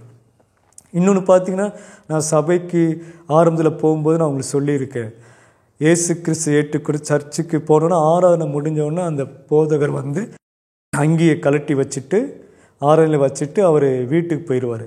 நாங்கள் வாலிபர்கள்லாம் சர்ச்சை சேரெல்லாம் அடுக்கி வச்சு பாயெல்லாம் எடுத்து வச்சு அந்த துணியெல்லாம் மடித்து வைப்போம். அப்போ நான் என்ன பண்ணுவேன்னா, அந்த பாஸ்ட் போட்ட அங்கேயே நான் போட்டுட்டு அந்த பசங்களெல்லாம் உட்கார வச்சு, வாலி பசங்க வச்சு நான் பாஸ்ட் மாதிரி பேசி காட்டுவேன், பாஸ்ட் மாதிரி நான் நடந்து காட்டினேன். அது அப்போ விளையாட்டுக்காக செஞ்சுட்டு யாரும் பாஸ்ட்டை சொல்லிடாதீங்க, சொன்னீங்கன்னா அவங்க கூடலாம் சேர மாட்டேன் அப்படின்னு பசங்களை பேசுகிறது அப்படி இருந்துச்சு. ஆனால் ஆண்டோடைய கிருபையினால் பார்த்திங்கன்னா அதே மாதிரி பாஸ்ட் ஆகும்படி உண்மையாகவே ஆலயத்தில் அத்தனை பேருக்கு முன்னாடி கர்த்தருடைய வார்த்தையை சொல்லும்படி வைத்திருக்கிறார். இப்போ பார்த்திங்கன்னா ஊழியம் செய்யும்போது சிலர் கேட்டாங்க, நீங்கள் என்ன ஊழியம் செய்வீங்க, என்ன ஊழியத்துக்கு ஆண்டவர் அழைச்சார் அப்படின்னு கேட்டாங்க. நான் சொன்னேன், இயேசு கிறிஸ்து இந்துவாக இருந்தேன், இப்போ அவருடைய பிள்ளையாக இயேசு கிறிஸ்துவை ஏற்றுக்கொள்ளும்படியாக அவர் அழைச்சிருக்காரு. அதனால் அவர் எந்த ஊழியத்தை கொடுத்தாலும் நான் செய்வேன், இந்த ஊழியந்தான் செய்வேன், அந்த ஊழியந்தான் ஆண்டவர் அழைச்சிருக்காரு, நானே ஒரு வரைமுறை ஒரு வட்டத்தை கொடுக்கல அப்படின்னு சொன்ன உடனே இப்போ பார்த்திங்கன்னா இங்கே இறையல் கல்லூரி வேதாமத்தை போதிக்கிற அந்த ஊழியத்தை ஆண்டவர் கொடுத்துருக்கிறாரு. அங்கு கிராமத்தில் அந்த ஊரில் பார்த்திங்கன்னா சபை நடத்துகிற மேய்ப்பராக அந்த ஊழியத்தை ஆண்டவர் கொடுத்துருக்கிறாரு. சிறுவர் ஊழியத்தை கர்த்தர் கொடுத்திருக்கிறார். இங்கே மட்டுமல்ல, தருமபுரி மாவட்டம், மதுரை மாவட்டம், இங்கு திருநெல்வேலி மாவட்டம், தேனி மாவட்டம், இங்கெல்லாம் சிறுவர் ஊழியங்களை நடத்தும்படி ஆண்டவர் செய்திருக்கிறார். அடுத்து நான் எதிர்பார்க்கும் பெண்கள் மத்தியிலேயும் ஆண்டவர் என்னை ஊழியத்துக்கு பயன்படுத்தினார். வேதத்தில் உள்ள பெண்களை பற்றி சொல்கிறதுக்கும் எடுத்து பயன்படுத்தினார். அப்போ அந்த போதகர் சொன்னார், ஒரு பெண்கள் ஊழியத்தை பெண்கள் பேசுகிற ஒரு ஆண்கள் அதை பெண்கள் ஊழியத்தை சிறப்பாக பேசுனா நல்லாயிருக்குன்னு சொல்லி அந்த ஊழியத்துக்கும் ஆண்டவர் என்னை பயன்படுத்தி வருகிறார். அடுத்து பார்த்திங்கன்னா, இயேசு கிறிஸ்து அறியாதவங்களுக்கு இயேசு கிறிஸ்து எப்படிப்பட்டவர், அவருடைய அன்பை பற்றி சொல்கிறது. அப்போ இயேசு கிறிஸ்து அன்பு அப்படின்னா எப்படி அப்படின்னு என்கிட்ட கேட்டாங்க. அப்போ நான் அவங்கள்ட்ட சொன்னேன், 1 கொரிந்தியர் 13ஆம் அதிகாரத்தில் இயேசு கிறிஸ்து அன்புனா அந்த அன்பு என்ன செய்யும் என்ன செய்யாது அப்படின்னு அவங்கள்ட்ட சொன்னேன். அந்த அன்பு நீடிய சாந்தம் உள்ளது, பொறுமை உள்ளது, தயவு உள்ளது, எது என்ன செய்யாதுன்னா அநியாயம் செய்யாது, அநியாயத்தில் சந்தோஷப்படாது, சினம் அடையாது, தீங்கு நினையாது, அடுத்து அது பொறாமை இல்லை அப்படின்னு சொல்லி அப்படிப்பட்ட அன்பை சொன்னோன்னா அது கேட்குற மக்களுக்கு ஆச்சரியமாக இருந்தது. இயேசு கிறிஸ்து அன்புனா இதுதான் அப்படின்னு சொல்லி அவங்க உணர்ந்தார்கள். இப்போ எல்லாவற்றையும் இப்போ நான் சுருக்கமாக பார்க்கும்போது என்னுடைய வாழ்க்கையில் இப்போ வரை பார்க்கும்போது இயேசு கிறிஸ்து இல்லாட்டினா என்னுடைய நிலைமை ஒன்றுமில்லை. அப்போ இயேசு கிறிஸ்து தான் இவ்வளோ நன்மைகள் செய்து கொண்டு வருகிறார். இதில் பார்த்திங்கன்னா என்னுடைய குடும்பம் இயேசு கிறிஸ்துவை நான் ஏற்றுக்கொண்டதை அவங்க அங்கீகரித்தார்கள். ஆனால் அவங்க இன்னும் முழுமையாக இயேசு கிறிஸ்துவை ஏற்றுக்கொள்ளவில்லை. ஆனால் சில சமயம் ஃபோன் பண்ணி உங்கள் சர்ச்சில் சொல்லி நீ ஜெபம் பண்ணு அப்படிம்பாங்க. அந்த நம்பிக்கை இருக்குது. ஆனால் முழுமையாக இயேசு கிறிஸ்துவை ஏற்றுக்கொள்ளுங்கிற நம்பிக்கை இன்னும் அவங்களுக்கு வரல. அடுத்து நான் இன்னும் சொல்கிறது என்னென்னா, சந்தோஷமாக இருங்க, ஆண்டவரை துதிச்சு பாடுங்க, வேத புஸ்தகம் கையில் இருக்குது, வேத வசனத்தை எப்போ வேணுமா படிங்க, எந்த சூழ்நிலையும் படிங்க, என்ன பிரச்சனை வந்தாலும் தைரியமாக இயேசு என் கூட இருக்கார் அப்படின்னு சொல்லி அதை மேற்கொண்டு வரலாம். என்ன உடம்புல பலவீனம் இருந்தாலும் கவலைப்பட வேணாம், இயேசு கிறிஸ்து அதையெல்லாம் சுகமாக்குவார், பலப்படுத்துவார் அப்படிங்கிற அந்த எண்ணத்தோடு கூட நம்ம எப்போதும் இருப்போம். ஏன்னா எல்லாவற்றுக்கும் மேலாக பரிசுத்த ஆவியானவர் அவர் நம்ம ஒவ்வொருத்தரையும் பலப்படுத்துகிறாரு, நம்ம எல்லாரையும் அவர் பயன்படுத்துகிறார் அப்படின்னு சொல்லி நான் உங்கள்கிட்ட சொல்ல. முக்கியமாக உங்கள்கிட்ட ஒரு வேண்டுகோள், என்னுடைய குடும்பத்தார், என்னுடைய உற்றார் உறவினர்கள், என்னுடைய நண்பர்கள் எல்லாம் இயேசு கிறிஸ்துவை ஏற்றுக்கொள்ளும்படியாக, அவங்களும் ரட்சிக்கப்படணும், அந்த நித்திய வாழ்வையும் பெற வேண்டும்படியாக நீங்கள் ஜெபம் பண்ணிக்கொள்ளுங்கள். நானும் தொடர்ந்து அவங்களுக்காக ஜெபம் பண்ணிகிட்ருக்கேன். உங்களுடைய ஜெபங்களில் நினைவு கூர்ந்து ஜெபம் பண்ணுங்கள். அடுத்து செய்கிற ஊழியங்களுக்காக, சபைக்காக, சபை திருச்சபை மக்களுக்காக, அவங்களுடைய வாழ்வுக்காக நீங்கள் தொடர்ந்து ஜெபம் பண்ணிக்கொள்ளுங்கள். கர்த்தர் இப்படிப்பட்ட ஒரு ஸ்தாபனத்தை கொடுத்திருக்கிறார், ஜீவன் நம்பிக்கை மையம். இதுக்காக, இந்த ஸ்தாபனத்திற்காகவும் இங்கே இருக்கிற ஸ்தாபன தலைவர் திரு குணகுமார் அவருக்காகவும் ஜெபம் பண்ணுங்க. ஏன்னா ஊழிய விஷயத்தில், ஆண்டவரை தேடுகிற விஷயத்தில் முழு சுதந்திரமும் எனக்கு கொடுத்துருக்காரு. அப்போ அவங்களுடைய நோக்கமும் நிறைவேறணும்.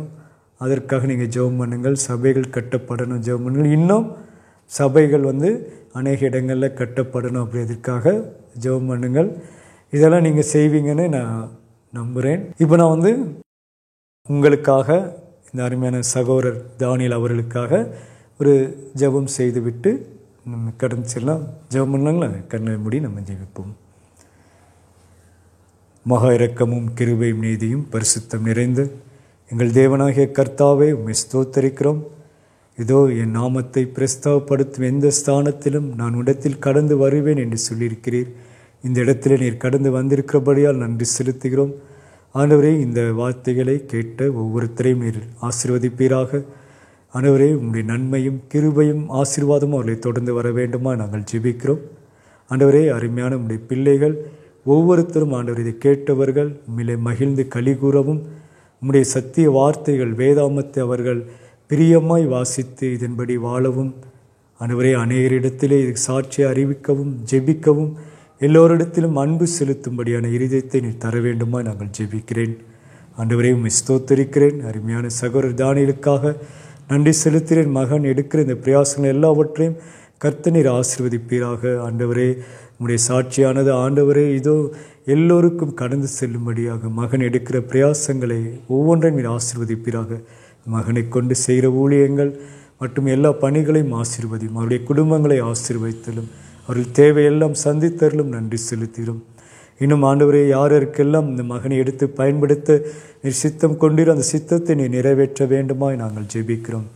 ஆண்டவரே, எல்லா துதியும் கனமும் மகிமையும் வல்லமையும் ஒருவருக்கே நாங்கள் செலுத்துகின்றோம். கர்த்தராகிய இயேசு கிறிஸ்துவின் பெயரால் வேண்டுகிறேன் ஜீவனுள்ள நல்ல பிதாவே, ஆமேன். அன்பார்ந்த கிரைஸ்ட் காலிங் டிவி நேயர்களே, மேலும் இது போன்ற உங்களுடைய சாட்சிகளை எங்களுடைய சேனலில் கொடுக்க விருப்பமுள்ளவர்கள் எங்களை தொடர்பு கொள்ளுங்கள். தொடர்புக்கு 7200713563. கர்த்தர் தாமே உங்களை ஆசீர்வதிப்பாராக. ஆமேன்.